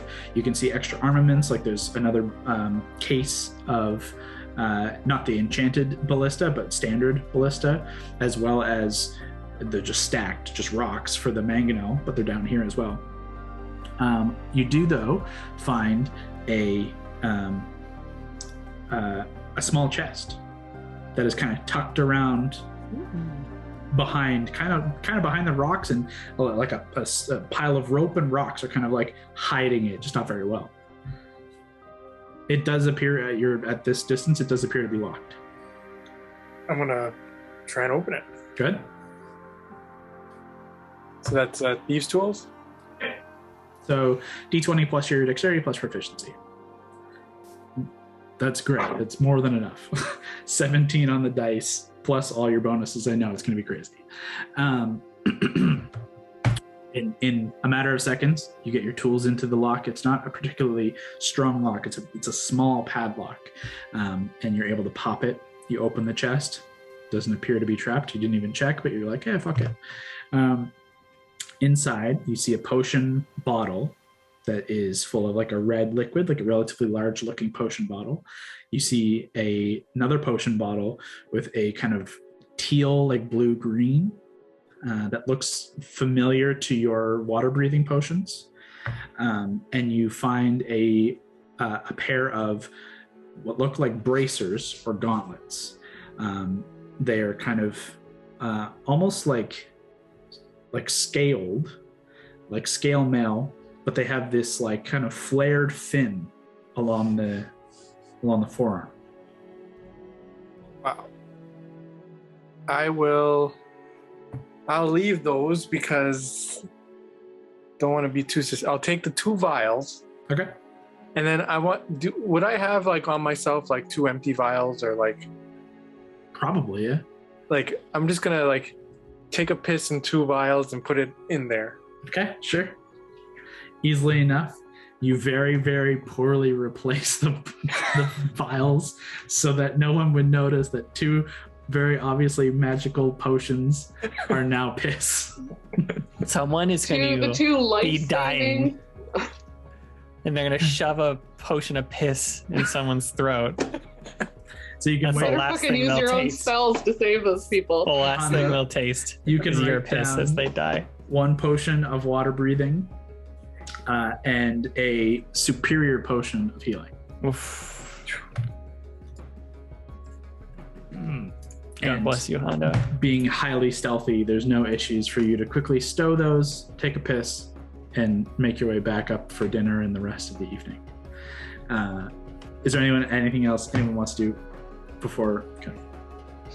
There's still a little murder hobo left in Hondo. It's not completely there. You can take the There's hobo out of the there's murder, There's but you traces can't of take the murder out of the hobo. traces of the old Hondo still. He's come a long way, guys. He didn't steal the fin things, the cooler thing. Don't know why. No one will tell the potions. They could tell a missing scale thing. Yeah. We'll find out. Wonder whose that is. Isn't it supposed to be red? We don't know what color Triton Key is. Yeah, It's true. That's true. Given how much, given Hondo's diet, Just I was gonna neon ask, green. yeah, it's neon. I was gonna ask what Hondo and Gord do the first time they're on a boat in a really long time. I now know what Hondo did. Liz. Gord's the white now. He's like pure. He's just like starting prayer circles. He's like Living life, living it up. living the vida loca. Oh my god. So, the fog and light storm are settling in. You guys have dinner, and for the 4th day, it's quiet and chill. Are you guys doing watch, or going to sleep, or do we move on to the next day? I mean, I think we should probably make sure that we don't even have to like completely RP it out, but we should probably maintain a watch, especially as we get closer and closer.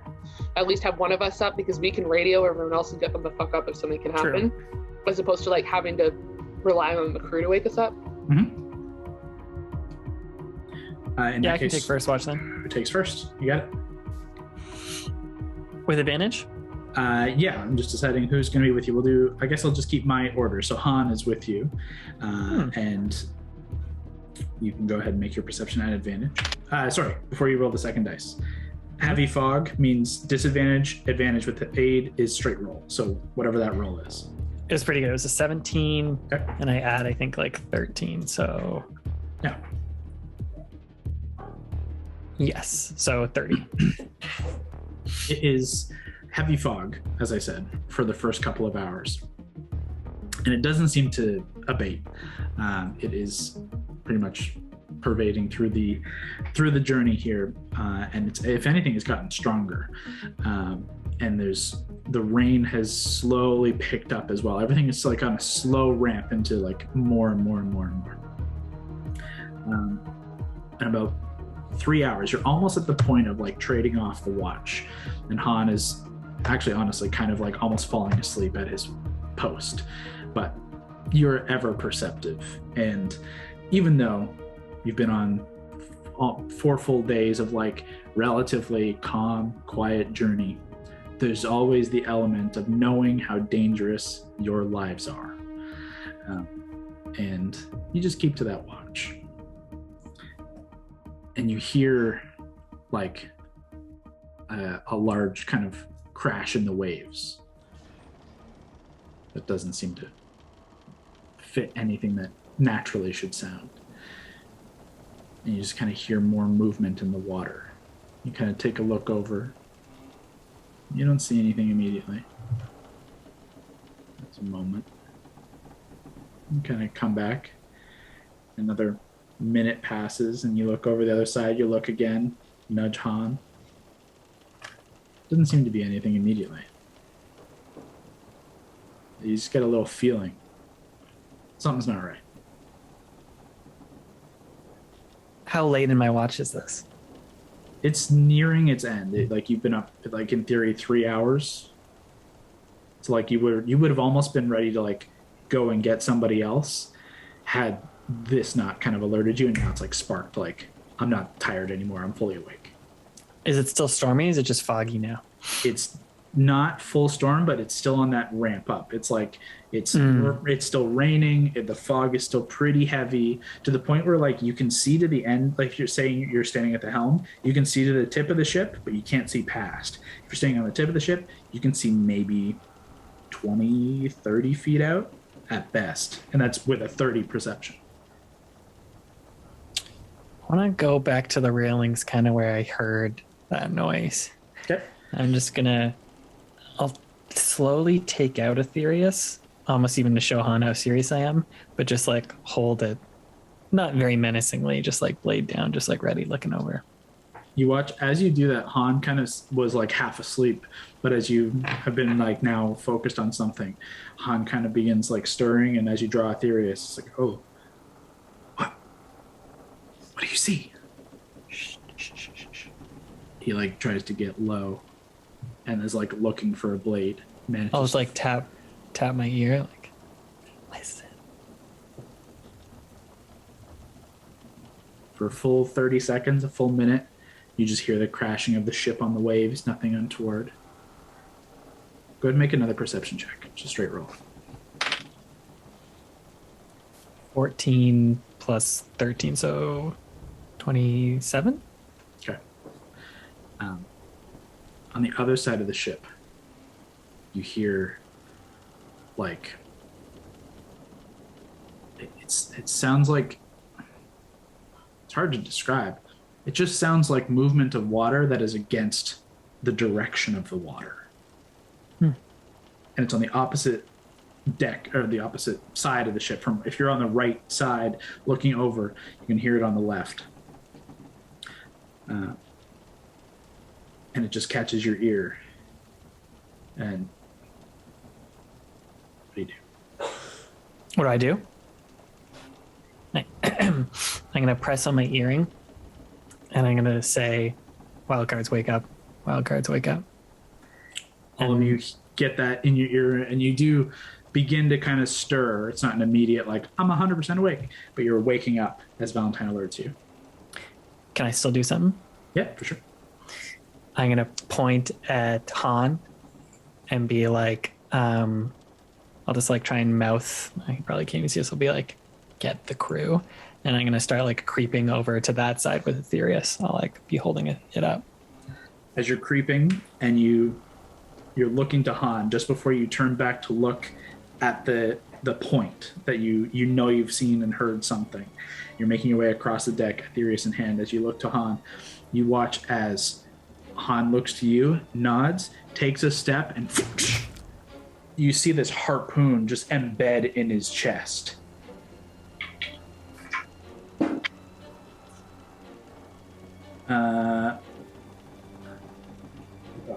Sorry, hang on. Yeah, Han, you see this harpoon embed in his chest, just, and he just gets pulled in that direction, and you watch as he like slams into the side and then flips over and into the water below, and you watch as this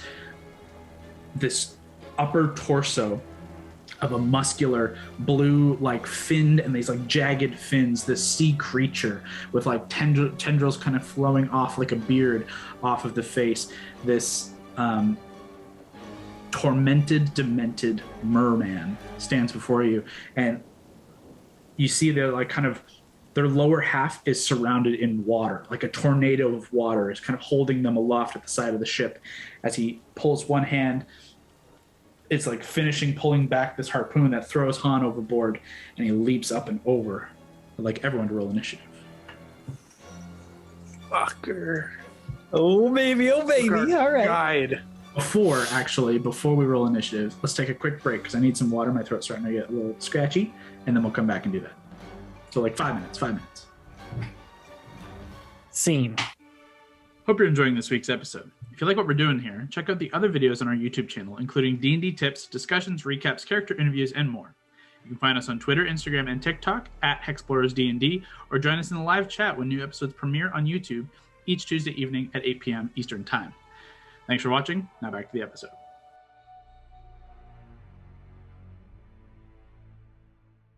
Okay, so Valentine calls over all of your earrings to wake up.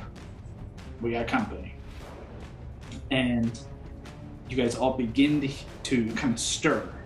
Keep in mind, if you were sleeping, you would not be wearing your armor. You would not necessarily be wielding your weapons, though. As you're getting up, you can grab hold of whatever items and stuff you want. Valentine, you were able to, 2 days ago, change the Warden of the Fae over to lightning resistance. Yes, I did. Okay. So basically, really, it affects Hondo. You don't have your leather armor on. Allie, you don't have your breastplate, and Mary, you don't have the plate on either. So keep that in mind.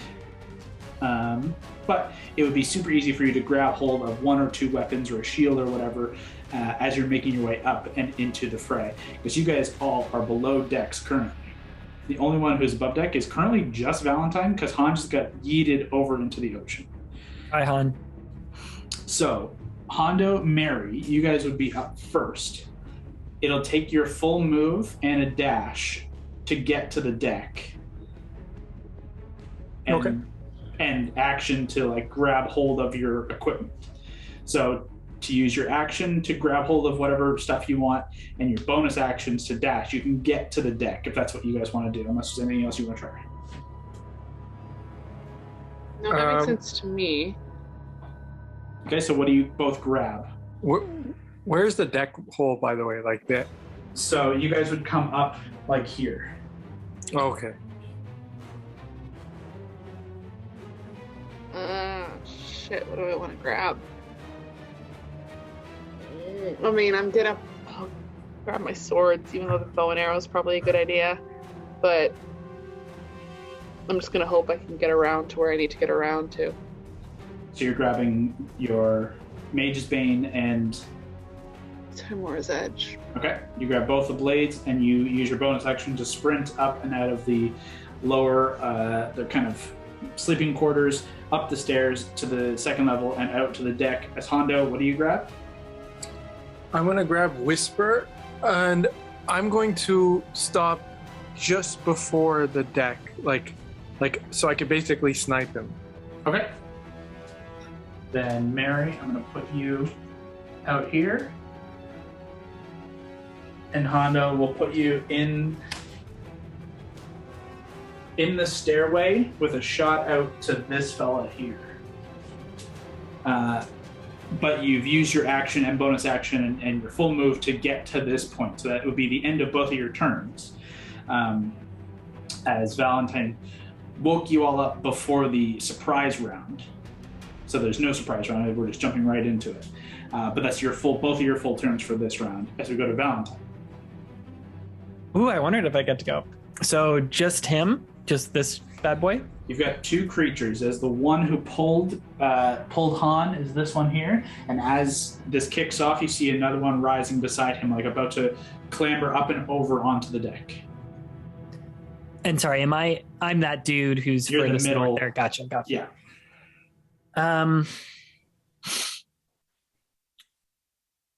Okay, I'll save that then. I think I will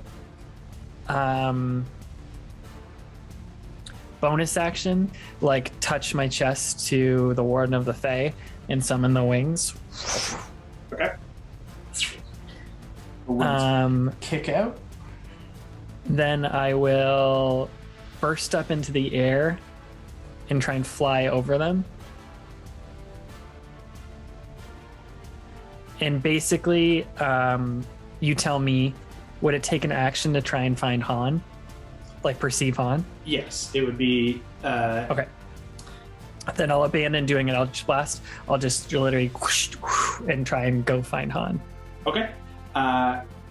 It is still, unfortunately, a disadvantage for your perception. That's okay. Because it's so foggy and dark. But you can go ahead and make a perception check at advantage, or at disadvantage.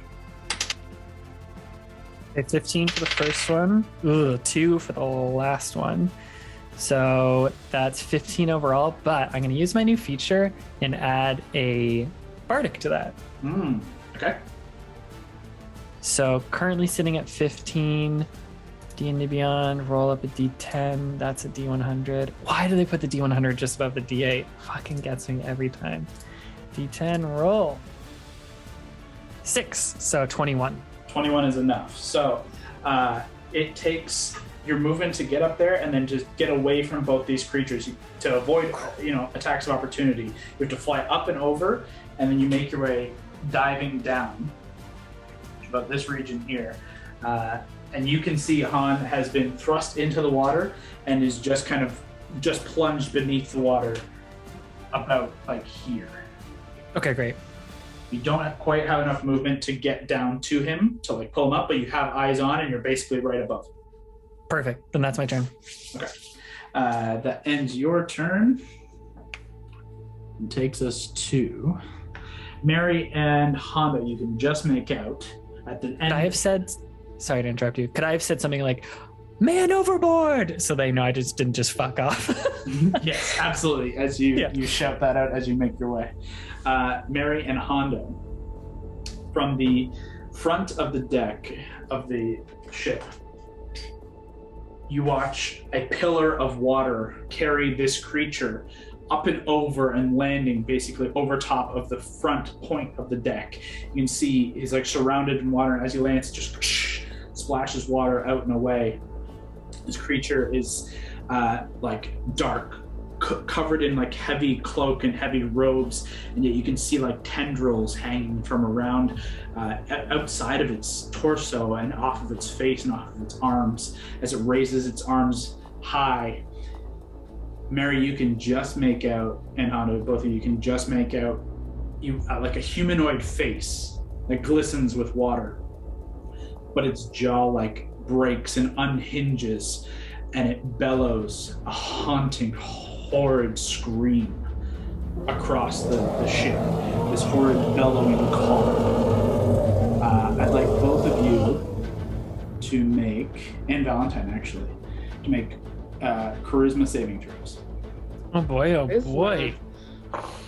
Ooh, I don't succeed, I'm pretty sure.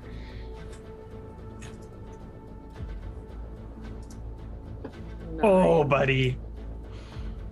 1, and my That's a charisma save is a 4. That's a fail for Mary and Hondo. 21 for Val. Valentine succeeds. Mary and Hondo, as this thing just shouts and bellows this terrifying scream call that like reverberates horribly in your chest. Valentine, actually, as it does, you feel that same like reverberation in the core of your chest as you did as in the vision in your legend lore of the Kraken. Both of you are frightened of this creature at the tip of the ship. You cannot move forward, and you have disadvantage. You have disadvantage on ability checks and attack rolls while it's within line of sight. So currently, not good for both of you. At the same time, it is going to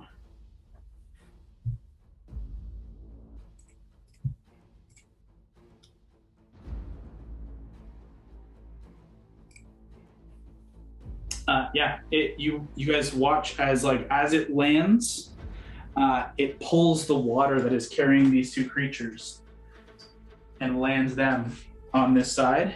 It raises its arm up on the other side, and you watch as 2 and 4 more creatures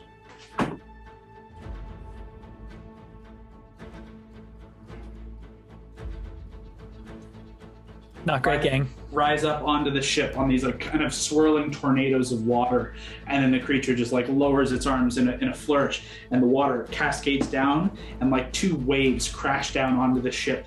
For the next round, the ship and the stairs and the main deck are difficult terrain as this water is rushing down and across. So everyone is at half speed for the next round. And that'll end its turn. Walking speed, right? Like Valentine, technically you're flying, you wouldn't have any. Yep. That takes us to Captain West, who is roused by the sudden activity, but is not able to make his way to the deck. Huh? Then takes us to these creatures. With just Mary and Hondo in sight,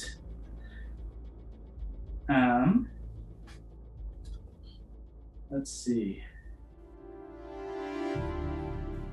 This one nearest you, Mary, is going to throw this harpoon at you.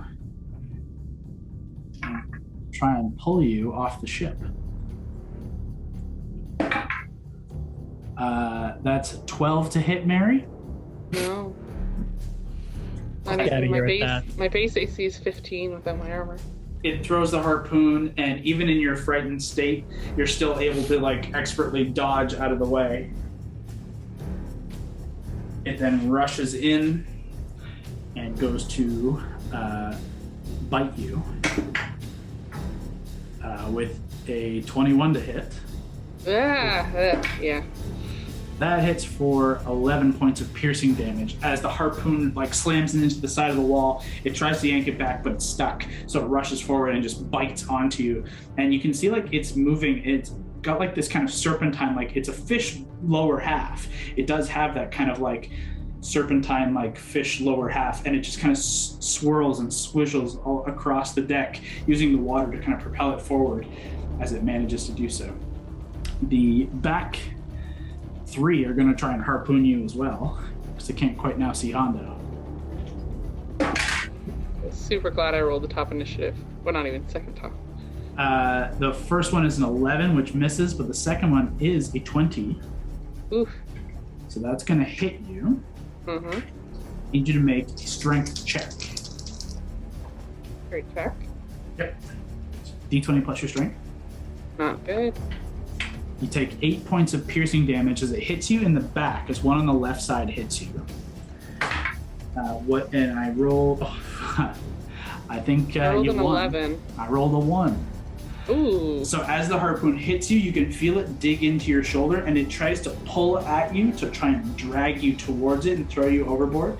And you're able to kind of just pull yourself and steady yourself, and you feel the harpoon dislodge, and it pulls it back. But there's one last attempt as this creature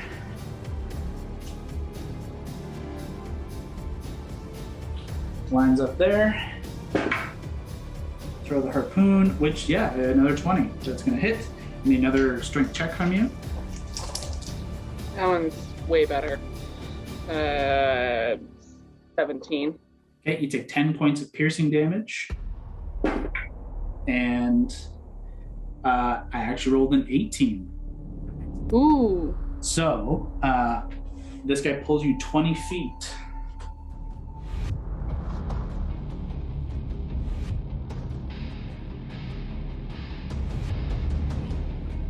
Pulls you 20 feet towards it, and then both of those guys get a bite on you.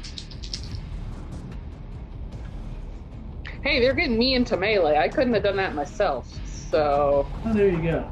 A 16 and a 22. To hit? Yep. Yeah, they both. Oh, wow. That's going to be 20 points of piercing damage. Still in triple digits for now. 20? Jesus. That ends their turns. Oh no, good thing you hid behind Mary, eh? Jeez. Yeah, that's going to end their turn. That takes us to First Mate Arrakis and the crew, who are still kind of rousing and pulling themselves up, but they cannot make it into the fray just yet, so they won't. But it does take us to Alana. You and Keith, if you want to try and call Keith into this, he would not be sleeping on the same deck, so Keith would be basically down in like the cargo hold. It'd be so big. Okay. So it would take him twice as long to get up, because he basically got another whole other floor to go in, and you guys are at half speed, so you can. It would take him like the whole fight to get there. I mean, it's not necessarily. The water's going to dissipate in the next turn. He could be there by the next turn, but it'll be the end of his turn. Okay. Trying to think if she would do that. Yeah. Okay. I'll call Keith then. And Okay. then wait for him. Which baddie is closest to me? You still have to make your way up into the deck. So if you want to wait for Keith, you're not going to be there until next turn. If you want to use your action to dash, you can just get. You can't quite make it to Hondo to see out there yet.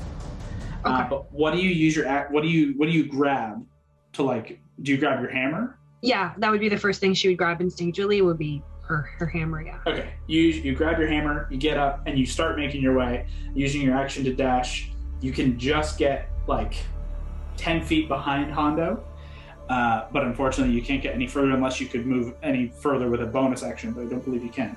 But No, you could that's use your okay. bonus action to do something else if you wish. No, that's okay. I'll just stay there. Okay, you get just behind Hondo, about 10 feet back. You're about to make it in on the next turn as we go to these two creatures and then Lord. The two creatures at the far end of the deck, you can see that they look the same as these other four, these kind of like mermaid-like, but like tormented creatures. But they both have more of like a slightly more feminine form. And you can see their fins and their scales are tinged with this kind of faint purple.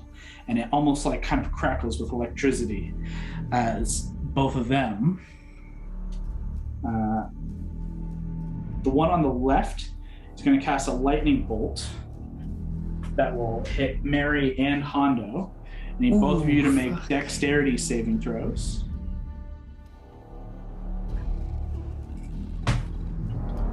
Hondo as well. Yep, Hondo as well. H, you got to roll, pal. Dex save from Hondo. Forgot my dex isn't as good with my armor. Without my armor. Yeah, you lose your dex bonus. 21. Oh, Hondo, that's not great. Hondo rolled a 2. Where's that 20 luck? It's a dex though. He's a rogue. So 12. 12 is unfortunately a failure, but even on a failure, you take half damage. So Hondo, you take 14 points of lightning damage. So is that what I take too? Mary, you succeeded and take 14 points of lightning damage. I'm officially below triple digit. You'll be fine. That is that, and the other one. The other one is going to cast a lightning bolt at Valentine. So Val, I need you to make a dex save as well. Bring him out. Bring him out. Dex. Save. 13. Roll a 4. That's okay. A 13 is exactly what you need. They're not particularly strong. And you are resistant as well. So you take half and then quartered from your armor. So you take 28 to 14 to 7 points. Yep. And that's going to end their turns. Okay. Takes us to Gord. What do you grab as you awaken and hear the call to action? Where am I exactly? So you are on. You both. No, you and Allie are not on the map just yet. You guys are still under this layer. This is like the top deck. You guys would be one layer down in like the sleeping quarters. So you have to use your action to dash to make your way up into the fight. But you can grab some of your equipment on the way. Okay. I'll grab my staff. You do not have the staff of Orcus. Which staff are you grabbing? I don't know then. If you don't grab anything, that's fine. You still have your chains? Yep. Yeah, I'll grab those. Yep. Okay. You pick up the Soulbreaker chains, kind of have them at the ready. If they're not already, you can kind of attune to them if you hadn't swapped them over yet from your old list of things. And you make it with your feline agility. Actually, if you use your feline agility, you could get out here without using an action to dash, and you could act this turn. Let's do it. Okay, you can get up right beside Hondo and up into the fray if you want to do something. Let's do it. Okay, what do you do? I'll just attack the closest creature with my chains. You got it. There's a guy directly in front of you as you rush up into the fray. See Hondo there, and as you kind of sprint up and over the water, using your feline agility, you kind of bounce back and forth, jumping into the fray. Go ahead and make your attack.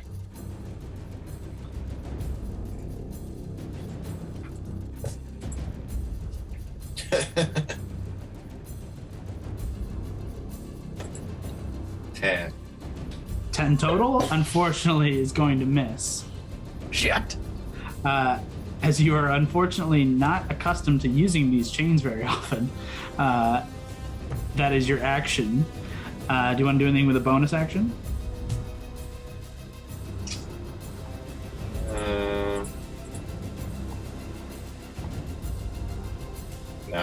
good for now. Okay, you hold your position, and takes us back to the top of the round. Hondo. Do I have enough? Wait, first of all, can I see the creature to throw Whisper from where I am? To see which creature? The one in the water. The one in the water is Han. Everything is now on top of the ship. This guy at the far end is the guy who like controlled shit. You can see him. You have disadvantage to attack him, and he is technically... You're a sharpshooter, so this doesn't matter. About 5, 10, 15, 20... He's about 50 feet from you, but you're a sharpshooter, so that doesn't matter. But you still have disadvantage to attack him, just based on the fear that you feel from him.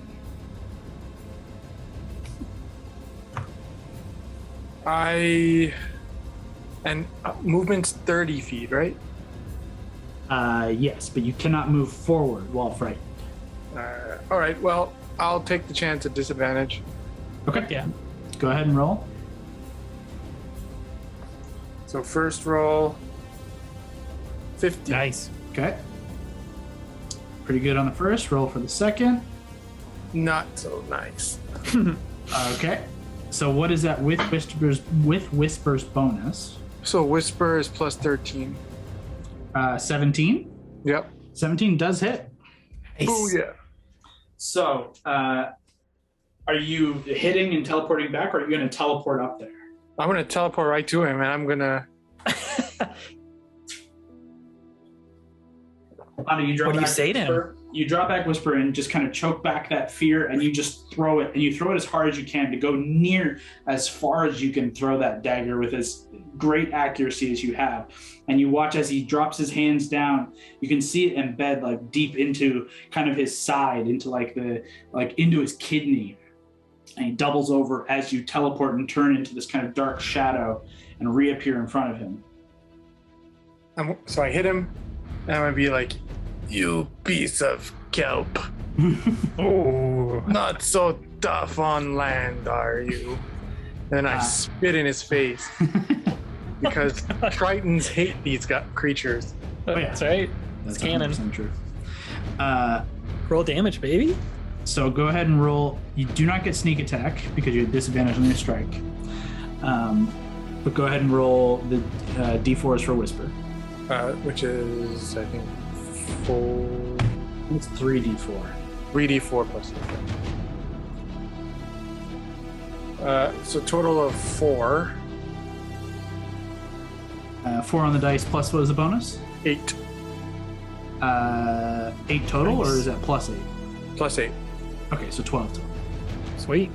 Okay, so as your action, you strike true, unfortunately not getting that sneak attack. As you draw back and you say your line, the creature kind of looks up at you and you watch as its jaw like rehinges back into place from where it like loosed that horrid call, that scream, that yelp.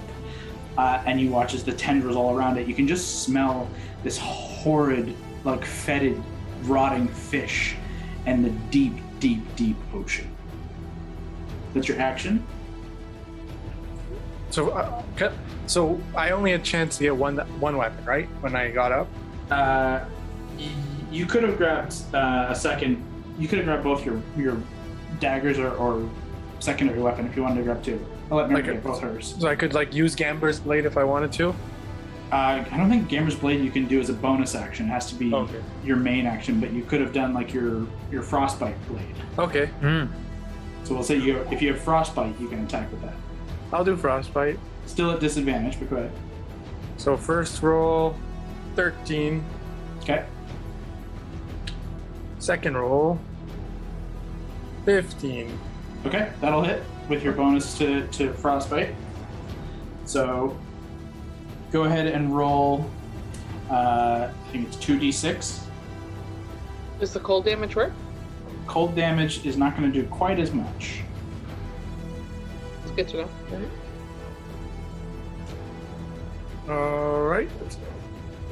Total is 4 plus 6, or is it 5? Sorry, 5. Okay.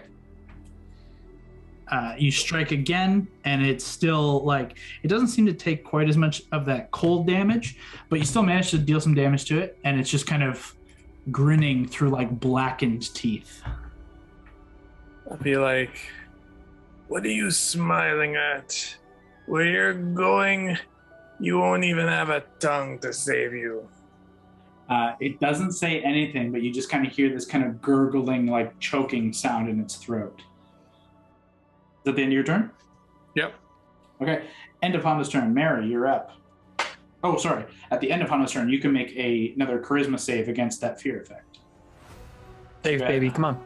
Go ahead and roll. Hondo, Charisma make a roll. saving throw, Hondo.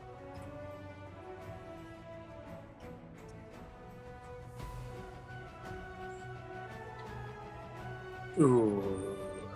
So I rolled Charisma. Oh, man. 6 on the dice. plus Not 4. great. That is not going to save. Unfortunately, you are still frightened. And we take it to Mary. Okay, I have 2 guys near me. Yeah, you were flanked. Am I still impaled? No, when he pulled it back and pulled it out of you, essentially. Cool, so I don't have to worry about that. Alright, I know I'm still frightened, but I'll just look up and look at each of them and just start with the guy. Actually, yeah, I'll do this. Guy to my left. Yep. How high's the railing behind him? It's about waist. Cool. I am going to try to hit him first. Mm-hmm. Disadvantage? Disadvantage, yeah. The lowest was an 11 plus... It's different than my usual, so I actually have to look at that. What the heck is Mage's Bane now? It's a plus 12. So that's 20... Hits. What was that? 23? Hits. Yeah. We're going to make this a pushing attack. Okay. Try to shove him overboard. You got it. Let me get out my What do I have to do here? No sneak. That disadvantage, and it wouldn't matter anyway. He needs to make a strength save. Strength save. Oh, that's Natural gonna be 1. low. Hey!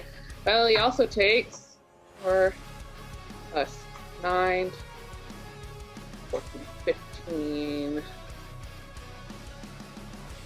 Takes 22 points of damage Wow, and nice. is shoved 10 feet.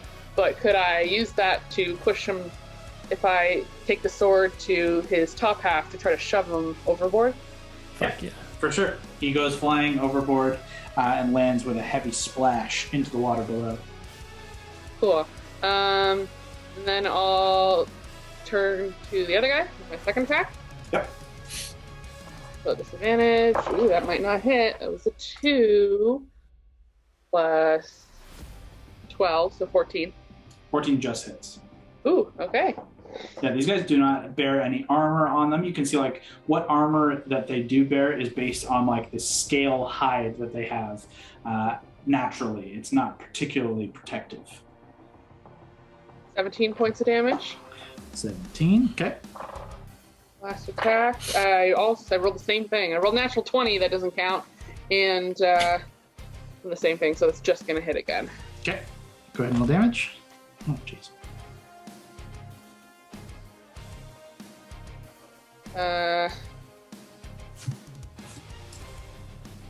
18 points of damage. 18, wow, okay. You can see that as both of these strikes hit this creature, you're tearing into it, and these bits and scales are flying off onto the deck, and this kind of brackish, like purplish blood is spilling out, and this creature is looking very, very bloodied already. Cool. Got a bonus action. Gonna use it. Okay. Definitely hits. It's a 5 on the dice, so if the other one was a 4, that works. And that one's just Time War's Edge. So that one's not quite as much damage. 9 points of damage. That just does it. Hey! As you bring both of your blades through and across, and you just carve through and cleave this creature in two. Gonzo. I don't know that I'm going to move because I can't move any closer to what's his fuck. No, you cannot move closer. You can move back or side to side. Okay, I'm gonna stay where I am. Okay. And I get to make a saving throw. Can I shout out to who's at the doorway? That's Gord. Yep. I'm just gonna shout to Gord. Like, there's no more crew on the top of the deck, right? Like, who was actively sailing the ship? Val and Han were kind of in charge here. The only ones. Okay. I'm just gonna shout out. Probably get the crew up. Maybe not up here, but awake would be good. And that's it. Okay. I'm probably not close enough to do it that myself. At the end of your turn, go ahead and make that charisma save. Mm-hmm. That was a 2, but I'm going to use Indomitable to try again. Okay. That's much better. That's an 18 plus Nice. 1. Nice. 18. Wait, no, plus 2. Oh. Why do I have a plus 2? Oh, because of Chinoire's Edge. But That's- yeah. 18 succeeds. You are no longer afraid. Yay. That's my turn. Okay. The end of Mary's turn. Val, what'd you roll for initiative? Was it 21? 15. Right? Yes, you're right. Yeah, you're on the low end of that 20 to 15. Yeah, I rolled a 9 plus 6, 15. Gotcha.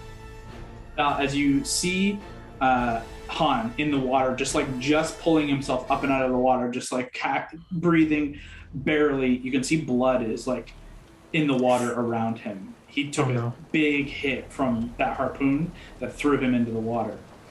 Worse, you see a growing shadow beneath him. It's large. Very large, and it's growing by the second. And as you're like about to reach down and try and help Han, you watch as the ship to your right and from beneath Han, as Han gets kind of bucked out of the water, and you have to kind of rear back on your wings as a great massive sperm whale rams into the side of the ship. Everyone on the ship has to make a dexterity saving throw.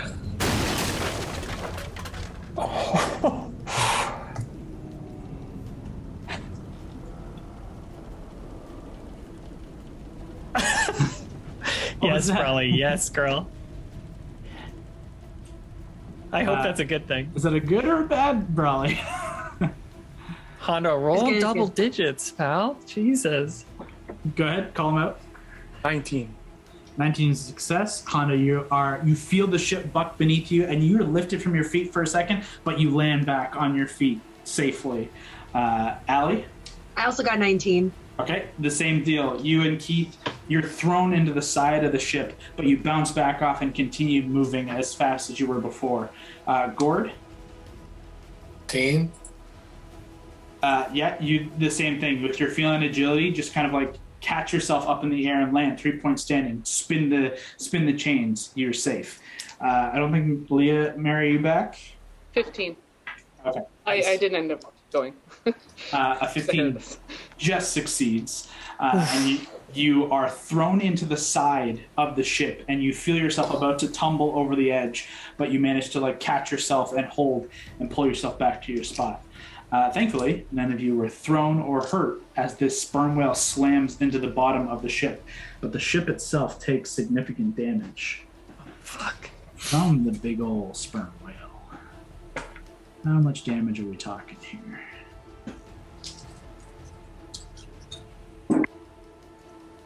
A good chunk. Okay. Val, you hear the ship just creaking on the one side, and as it kind of splashes back, you watch as Han is kind of lifted up on the wave as the wave kind of pushes him further and further away from the water, from the boat. What do you do? Sorry, did you say I lost sight of Han after this like torrent of water with the sperm whale? You have sight on him, but he's getting pushed further and further away. He's at this point now, as he's like carried on the top of this wave as the ship kind of rocks back and forth. Ah, fuck. And I still have sight on the whale. It's basically just like slammed into this thing. Yeah, the whale is still below the water and is basically as big as the ship. Oh, fuck me. I made a promise to Rakis, so I'll go for Han. Okay. I'll just try and swim down. I want to try and get him out of the water. Yeah, go ahead and make an athletics check. Sure. It's not great. Okay, I'm going to use another Peerless skill. Okay. 5 on my d20 plus 3 for athletics. And now I'll roll a Bardic d10. Come on, big money. Let's go. 7. Okay. So 5, 3, 7 is 13? 15, isn't it? Yeah, 8 and 7. Yeah, sorry, 15. 15 is enough where you can scoop down and get him with, that's 5, 10 feet. You can grab him. But I would say you are at half speed while carrying him. Oh no, we both fall into the water. Where's Fern? Do you not have him right now? He's sleeping below deck. I never said that I would bring him up. Yeah, that would be a call. You can telepathically do that. Can I do it as a free action, or would it have to be a bonus here? That I don't know. I think it's like just speaking with your fine steed. It says in the spell nothing about a bonus or anything. It just says you can talk telepathically within 1 mile. Then I would say it's like the same as talking to somebody else. It's just telepathic. Then yeah, telepathy. I'd be like, Fern, I need you above deck. Okay. Would you consider that my action to grab him? Yes, it is your action to scoop him up. You use 10 feet to get him, and your 60 fly speed, that would reduce it to 25 left. So I'll try and move as close to the ship as I can, but almost taking an angle towards you, you as the person standing over this. Oh, I'm dead. I'm gone. You can't quite make it back. Oh no.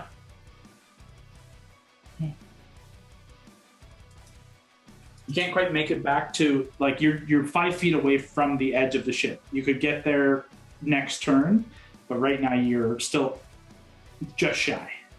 That's all good. And then I will bonus action healing word him, level 1. Fuck, I only rolled a 1, but 6, so he'll get 6 health back. Oh, well, it takes him from 2 to 8. Great. I'll just be like lifting him and be like, so you wanted to be a wild card, eh? He's just like shivering and not saying anything at this point. But you managed to save him for the time being. That is going to end your turn.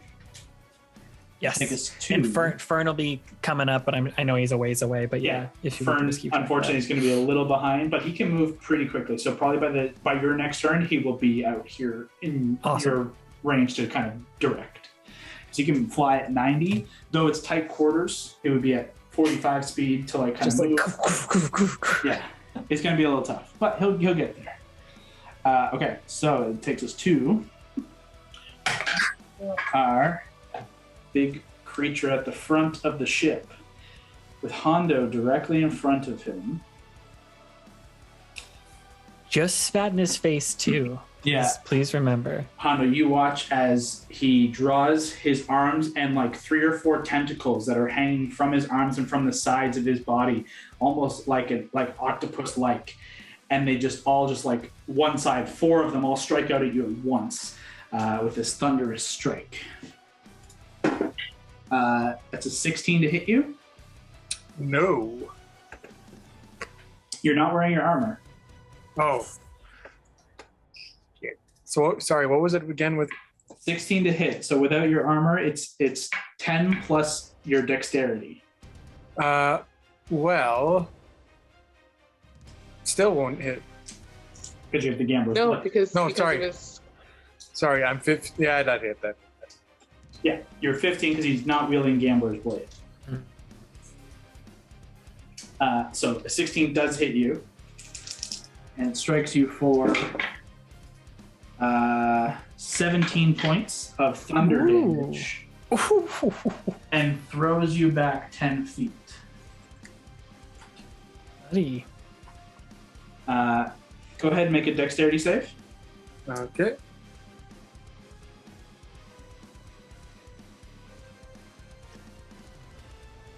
Oh my 16. god.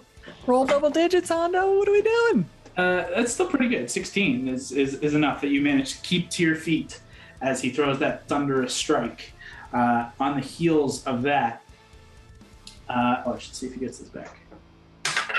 No. Did not get that back. On the heels of that, let's see.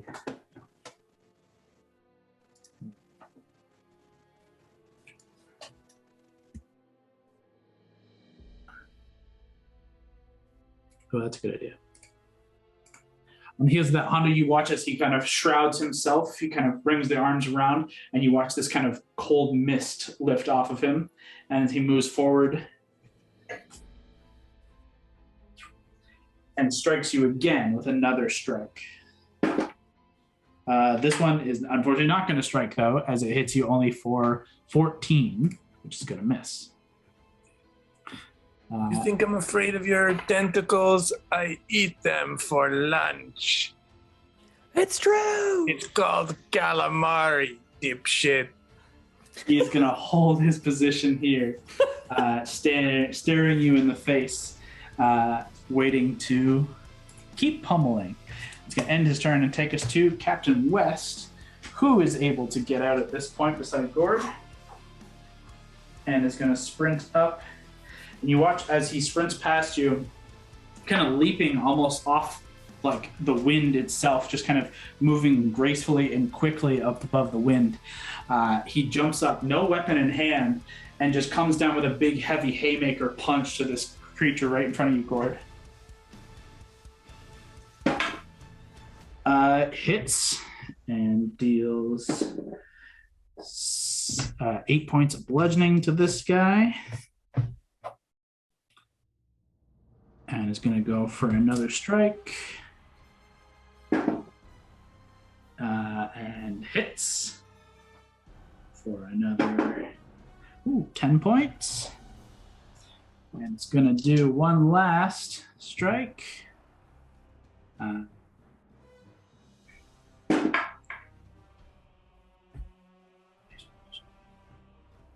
Hits and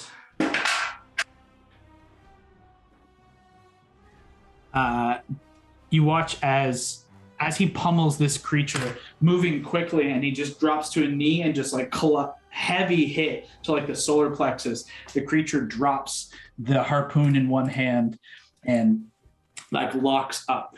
It is currently stunned. Okay, West. Okay, pal. And he is going to stay there and takes us to their turns. This guy is stunned, though, so he ain't going anywhere. Let's put this marker on him. Okay. On their turn,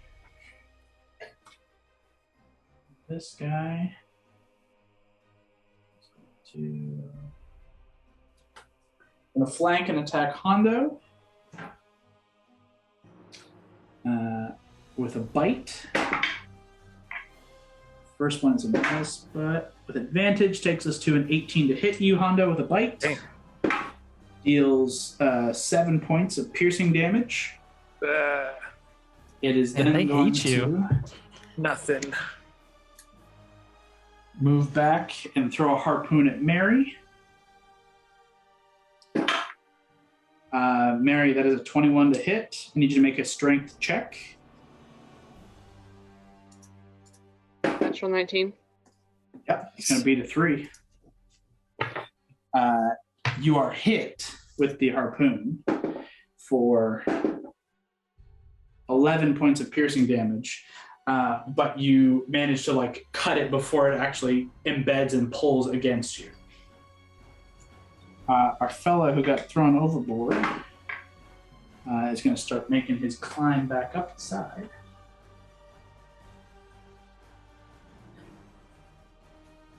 And the other guy is stunned, so that's the end of their turns. Taking us to Arrakis, who is going to come up that point there. And Arrakis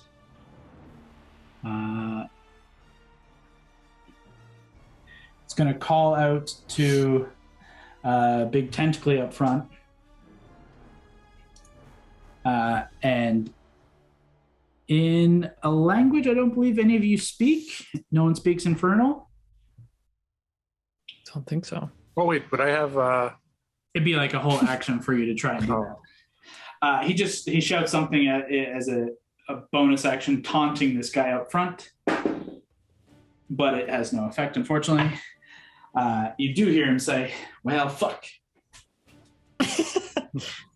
We've been there. Runs up top here to pull himself up out of the fray. That ends his turn and takes us to Alana. Okay. Have I finally made it up yet? Yes. So you and Keith barrel up past Gord and currently are kind of like right in the midst of this business here.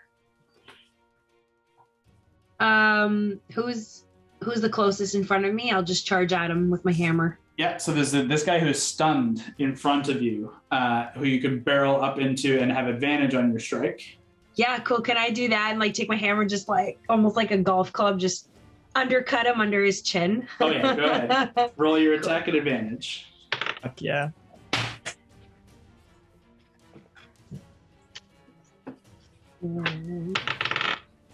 Okay, so that is 16 to hit. Definitely hits. Okay. Go ahead and roll damage.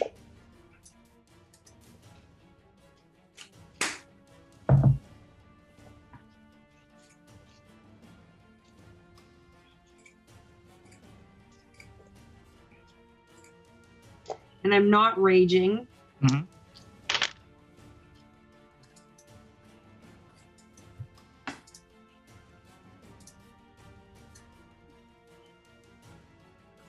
$19 damage. 19. Okay. Yeah, as you race forward on Keith, and like a golf swing, just crack, and you just watch as this guy just whoosh, collapses in a pile, dead.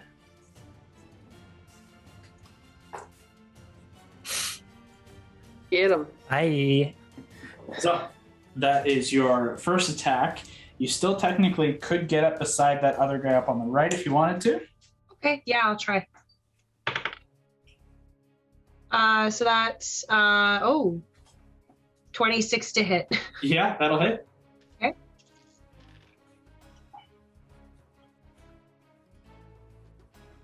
And 11 damage. Okay, this guy has not been hit yet, so that is first damage on him. That is your attack action. You strike this guy, and he is now in your face. He just turns and just in your face. Anything for a bonus? Let me see. Nope, I think I'm good for now. Okie dokie. And your turn takes us to our kind of feminine looking marrow. Let's see.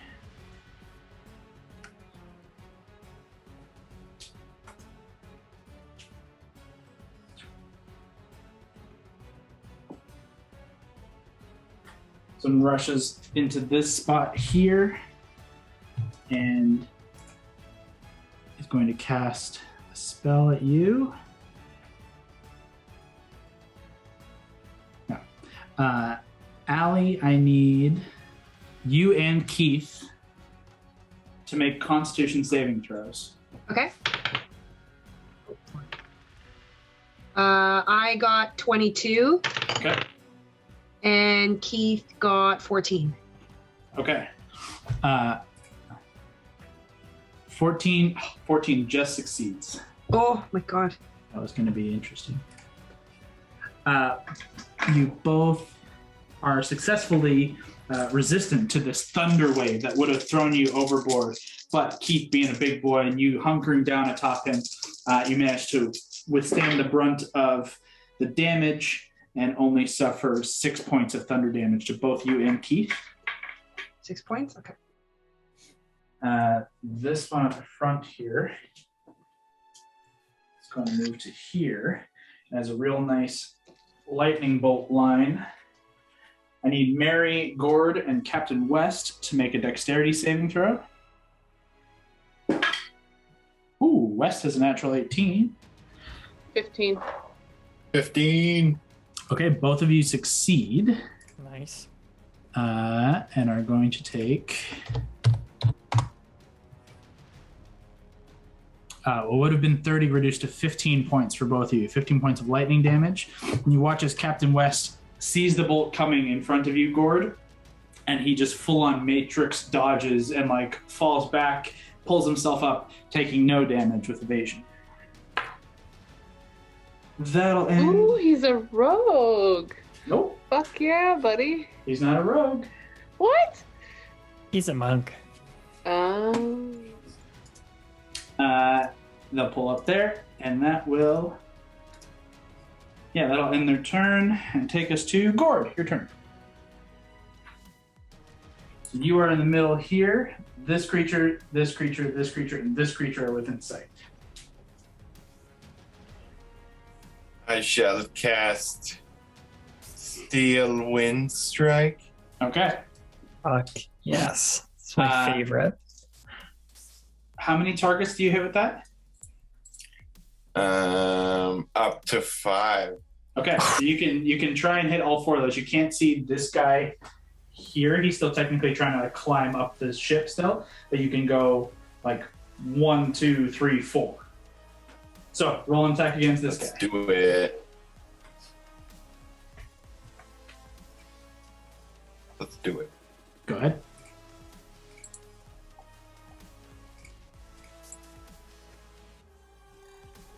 Ooh, 27. Okay, that hits that guy for sure. Go ahead and roll against this guy. 21. That'll hit. Go ahead and roll against this guy. 23. Okay, and the last one. 27. Okay, all hit. Go ahead and roll damage.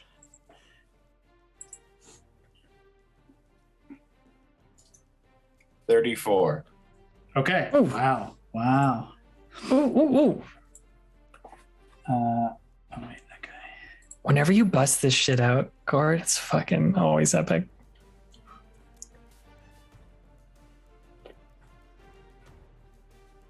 That's how you roll a random dice, Hondo. I hope you were listening. I try.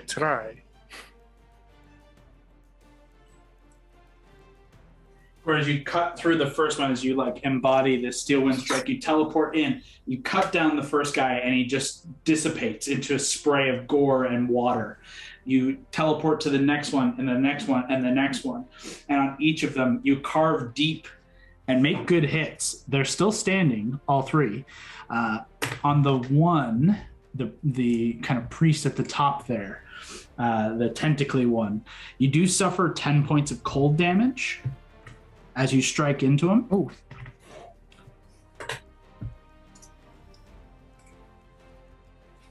And he's going to use his reaction to deal even more. As you teleport, as you finish and you strike true, you can see the dazzling array of your attacks.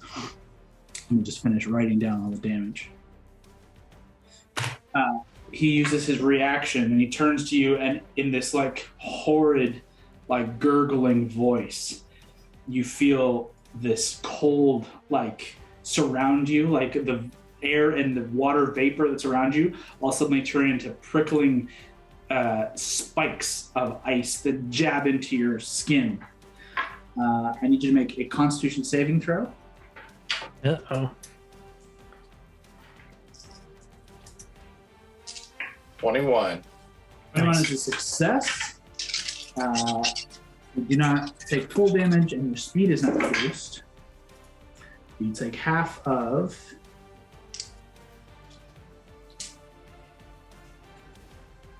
34 is 17 points of cold damage. For a total of, you take 27 points of cold damage from that round. But you deal a significant strike to 3 creatures and kill 1. Gord, when you do this, do you use your chains or do you use your claws? Like, what do you envision Gord doing? My elbow. Your elbow? Elbows Throwing bows out there? Just bowing people down. Bow! All right, Just sick. busting noses open with my elbow. I love it. You did kill a creature, so you gain some of those temporary HP as part of your subclass, if I'm not mistaken. Dope. But anything for a bonus action, or is that the end of your turn? I'll end there. Okay. And of course, turn, we go back to Hondo, top of the round. Gord has now materialized to your left, and you see these two creatures have sustained heavy strikes from him. You are still afraid, unfortunately, of the creature in front of you, though you are nice and cocky. What are you going to do about it?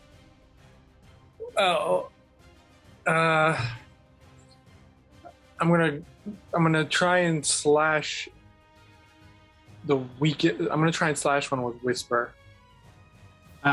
Well, if you want to, you can pull back and attack this guy, or you can attack the tentacly guy that's right in front of you.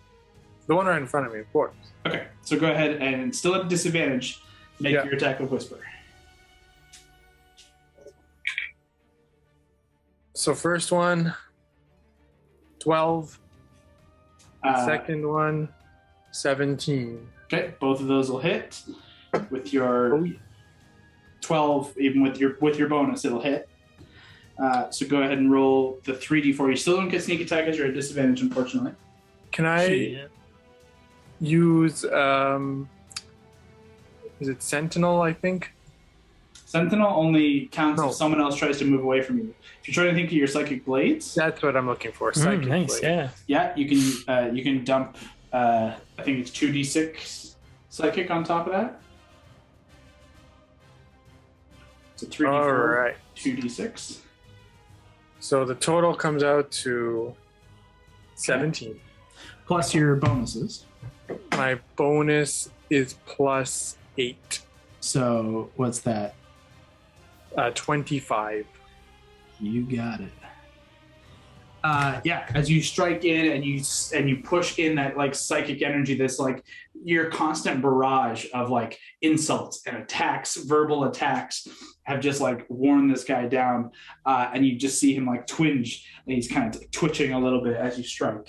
That's your action. You want to try and strike as a bonus? Yep. And I'm also going to say, since you like to smile so much, maybe I'll carve you a permanent one. Ooh, I like it.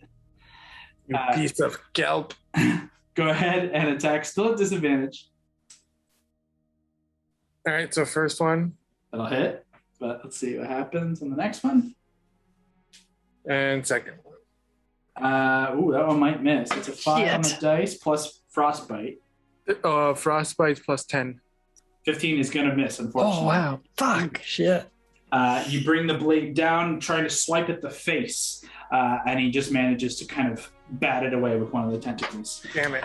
No purchase there. So that's your action, bonus action. You can move away if you want to. Otherwise, you can stay put.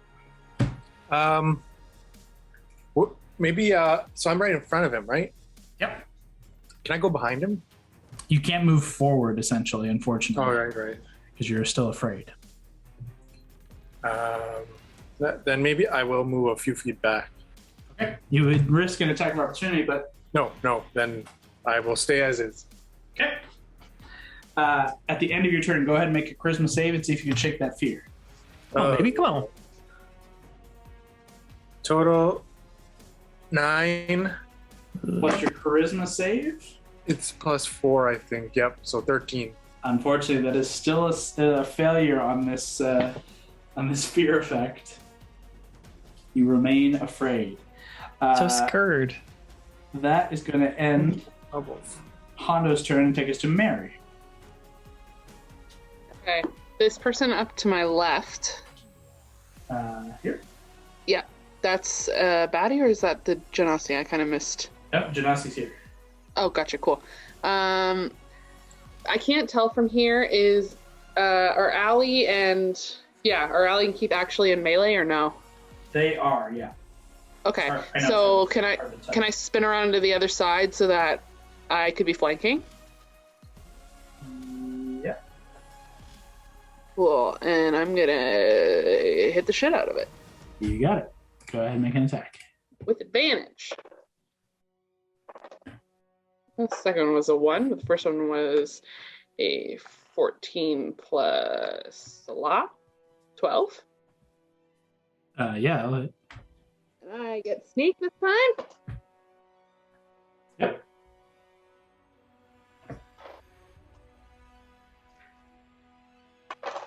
How's this guy looking? Looking Has he been hurt. Yeah, they just got like sliced by Gord's Steelwind. Right. I forgot about Steel and Strike. They're not holding anything, are they? These guys are holding harpoons, but they don't seem to be using them in terms of their spell casting. They've been summoning magic innately. Gotcha. Okay. They do hold harpoons. They hold harpoons. I got stabbed by those like 18 times, so fuck it. Drop your fucking harpoon, or I'm gonna get them to try to drop it. Okay. The strength save.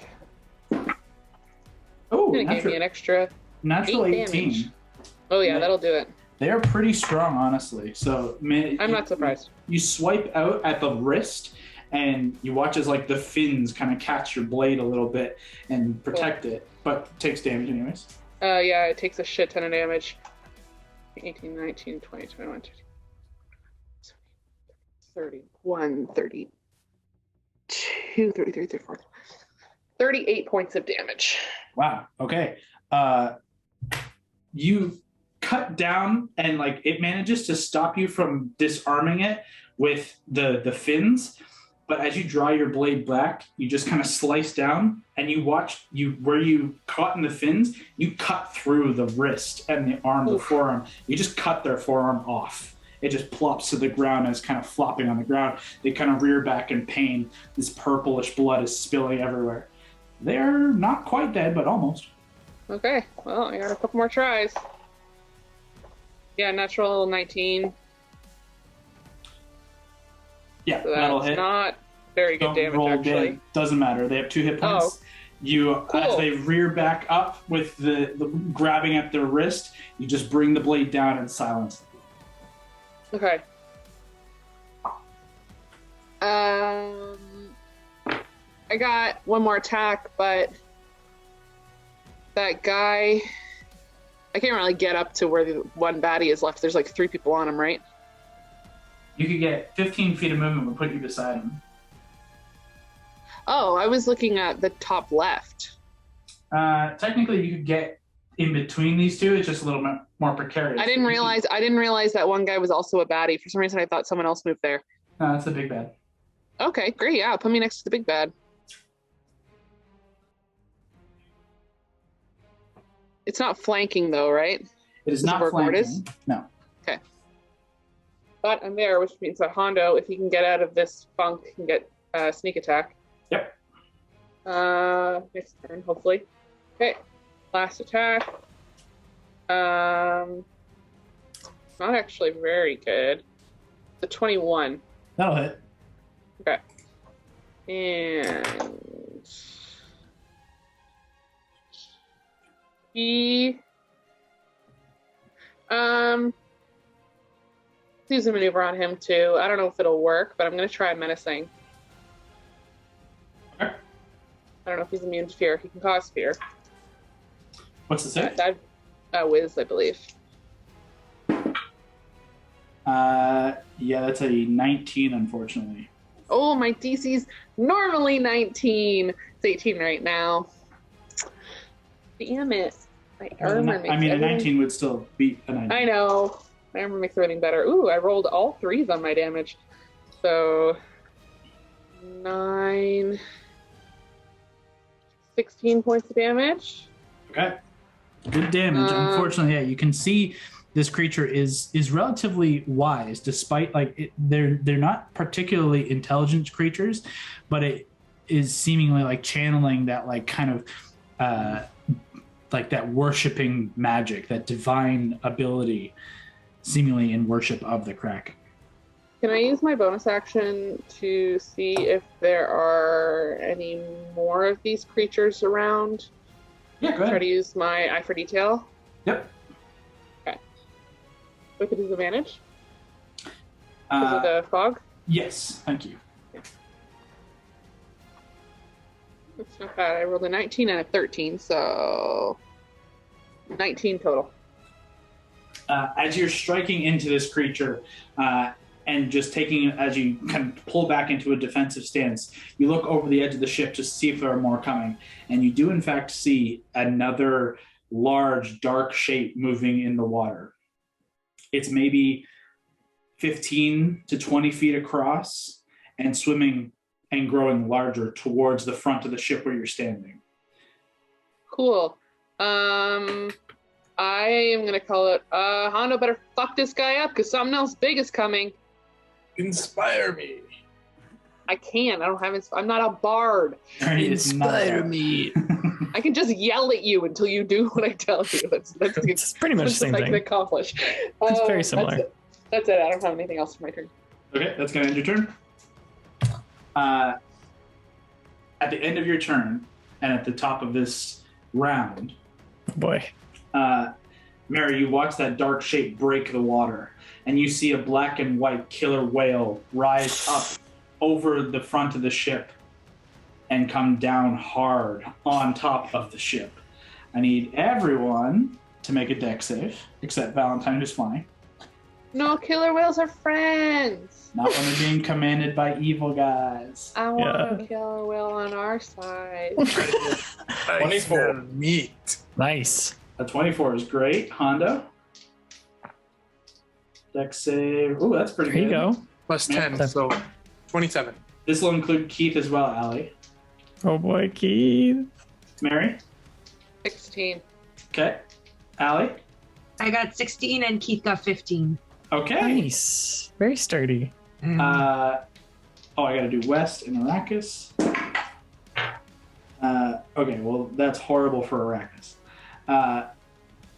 You guys watch as the killer whale slams into the front of the ship, and it bucks the ship up. The back end rises as it collides in, and it everyone takes a lurch. You're all able to hold your ground. Arrakis falls on his face, but shit happens.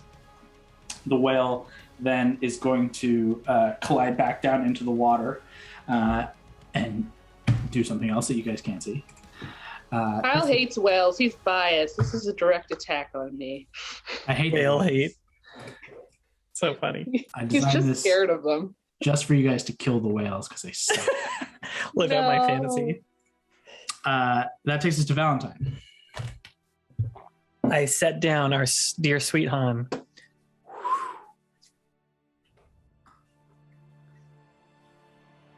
Okay. I'll fly up and right, and I will 3 Eldritch Blast the big bad. How far forward do you want to go? Just maybe up 20 feet and then to the right a bit. Perfect. Sounds good enough.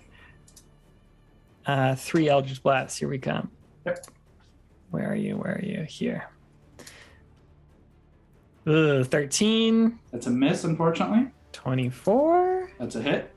13 again. Come on. 1 hit. And that one is nice. 13 damage. A lot of 13s. Yeah, a lot of 13. As you're flying, Hondo and Mary are both flanking, and you're doing this as the whale is still falling off. So you're just trying to thread the needle. 2 of them going a little wide to avoid hitting your friends. 1 striking true for 13 damage, which is still pretty good. You guys are starting to see this guy is looking rough. He's starting to take some wear and tear. And then I'll shout at Hondo. Don't be such a small, bald person. I'll inspire you. Hondo, you are inspired to have big balls. Right? It's not my turn yet, right? It is not your Not turn yet. Val, is at the end of your turn? That's it. Okay, it takes us to... Ooh, Fern comes up, but I don't okay. need him to do anything. Fern will make it to... Oh, where's my friend mini? Maybe just go protect Honey Boy. He will do that if I can find him. There he is. Hello, Fern. Oh, there's my boy. That will end your turn and take us to the priest. The priest at the front of the ship here. He is going to step back. Mary and Honda, you could get attacks of opportunity here. Bring it up. Honda, Take 'em. yours is at disadvantage. Mary's is not. Do I have to roll? 24. Yeah, if Yeah, you maybe. roll at disadvantage, unfortunately. Mary, that'll hit. Go ahead and roll damage.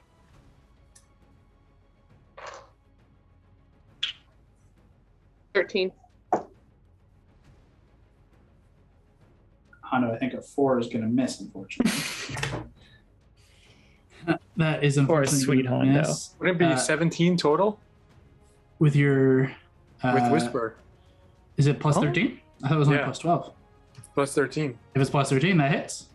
Yeah, boy. In which case, Mary, you do not get your strike in because he doesn't move. Mm. Yeah, it's fair. Because Hondo, you can roll your 3d4 because you have Sentinel. And you stop him from moving. 3, 4 plus 8. 6. 6. Plus 8. That takes him 14. down. 14. Okay, he is still up, but hurt. And as you strike, he does not move, unfortunately. So instead, what he's going to do is this.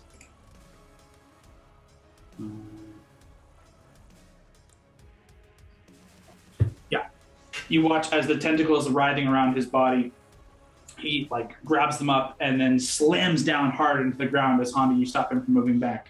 Mary, Gord, Hondo, you just watch as inky black tentacles ride out along the ground and wrap up around your legs. I need you all to make dexterity saving throws. You all being Hondo, Hondo, Mary? Gord, and Mary.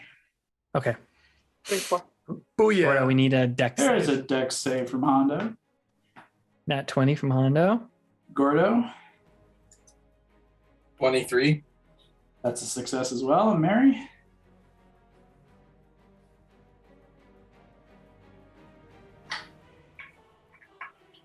Oh, sorry. I was muted. I think it's 24. Sick. Okay, you all succeed. I don't think you take any damage on a success.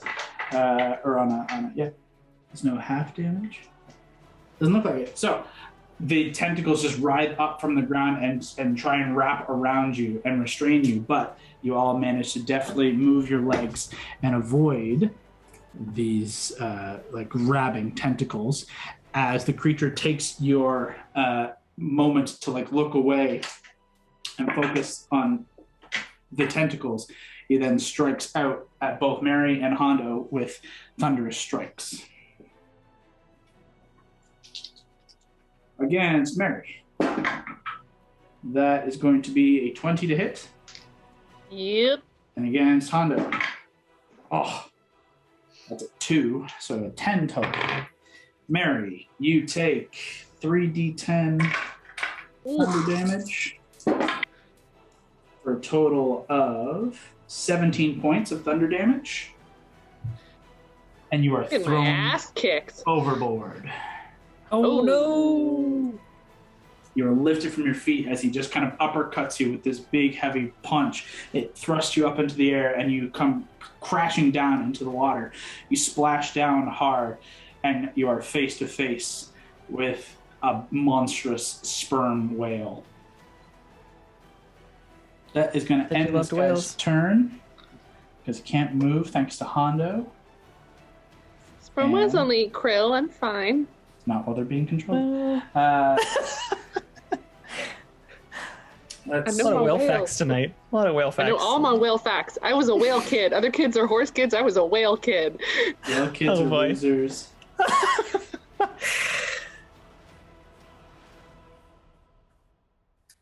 West is going to rush up and try and punch this guy in the face. No. Oh, those are bad rolls. That sucks. Last one. Oh, wow. 3 very bad rolls. That's unfortunate. He just tries to strike through, but unfortunately he's getting caught up in the tentacles that are writhing on the ground here. He is not restrained, but this whole area is now kind of covered in these black inky tentacles. That is going to end West. Takes us to that guy who finally manages to climb back aboard Actually, he's going to stay over there and throw a harpoon at Alana. Oh, rude. Oh, yeah, that'll hit you for 24. This man is going to regret going for Allie. Allie, I need you to make a strength check. Okay. My strength is 20. Yeah, you succeed against that as the harpoon hits you in the side and he tries to pull you off of Keith. You just like swat the harpoon back and it clambers to the ground. You do still take 11 points of piercing damage, but he does not pull you from Keith. And that'll end his turn. Arrakis is going to stand up. Rush up to that guy. And he's going to swing down at him. Hey, natural 19. Arrakis, as this guy is pulling back the harpoon, he just comes up and with a quick severs his head from his shoulders. Attaboy, Arrakis. That takes us to Alana. With the only two on the board, these two creatures up front. This area is now difficult terrain. Okay. And what does it do? When you enter it, you'll have to make a dex save or be restrained. So keep that in mind. Okay.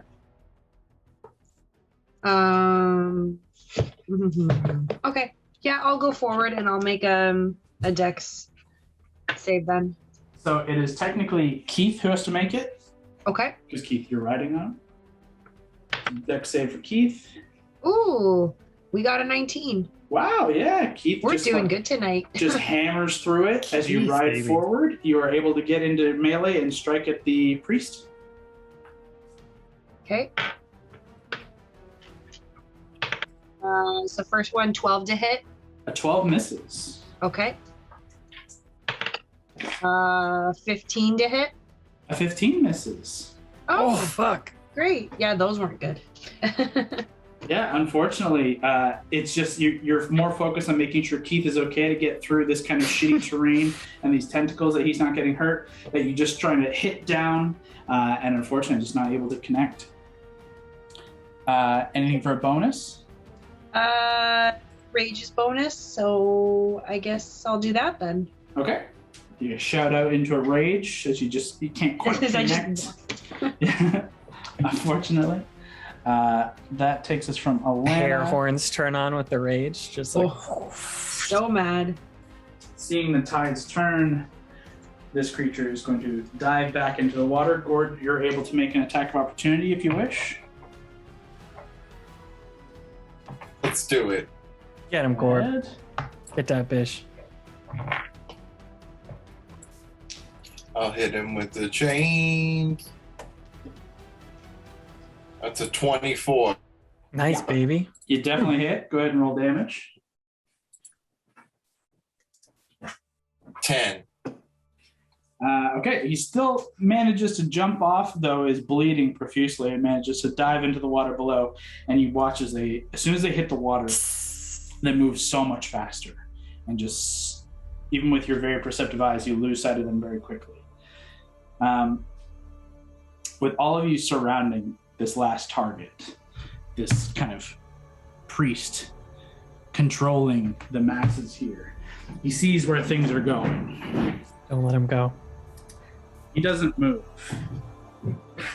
And you instead watch Uh-oh. as, with like arms and tentacles up, the battle is lost. There's nothing more he can do. And like closing his eyes to accept his fate, begins to kind of like almost fall back and try and like fall into the ocean away. But he like freezes, and you watch as it begins to kind of writhe and arches back, and the tentacles and the kelp all like kind of shakes and like splays out, and he just kind of lets this gurgling like laugh kind of utters. His mouth open wide once more, and it cracks and it splits the skin all the way up the sides. You see purple blood kind of pour down across the lips, across the throat, and this just horrid sound emanates, like a growl, inhuman, primordial, and evil. Through this horrid call, you feel the shift of the wind above the ship turn. The water itself churns beneath the ship. The wood of the ship's deck creaks, and you can almost feel the entire ship bending and pulling away from this call. The creature rises and raises itself even higher and taller, almost stretching, elongating, and the growl ends and suddenly ceases its thrashing entirely, but still held at this odd, inhuman angle. Its eyes shoot open once more, but they are not these kind of gray, dark eyes as they were before. You now see oval irises of pure black, inside shining orange eyes that quickly flit across each of you on the deck in front of it. Without moving its mouth, still open in this kind of gaping, horrible space, you hear from the throat this gurgling, mangled voice. I see you. Before the body just falls back, destroyed. And that's where we're going to end tonight. I fucking knew you'd say it. I knew it. I knew it. Oh no. Can I rescue Mary, PS? I'll grab Mary and bring her back on shore. Oh, she or died. with that sperm whale. No, she oh, died. no, she died? I know, it's real sad. The whale? Was it the whale? Yeah, of course. The whale. Killer whale. Thanks for tuning in. Join us next time as the Wildcards arrive on the shores of Evermeet and engage with the less than welcoming locals. There'll be a new episode up every Tuesday, so stay tuned. But until then, keep exploring.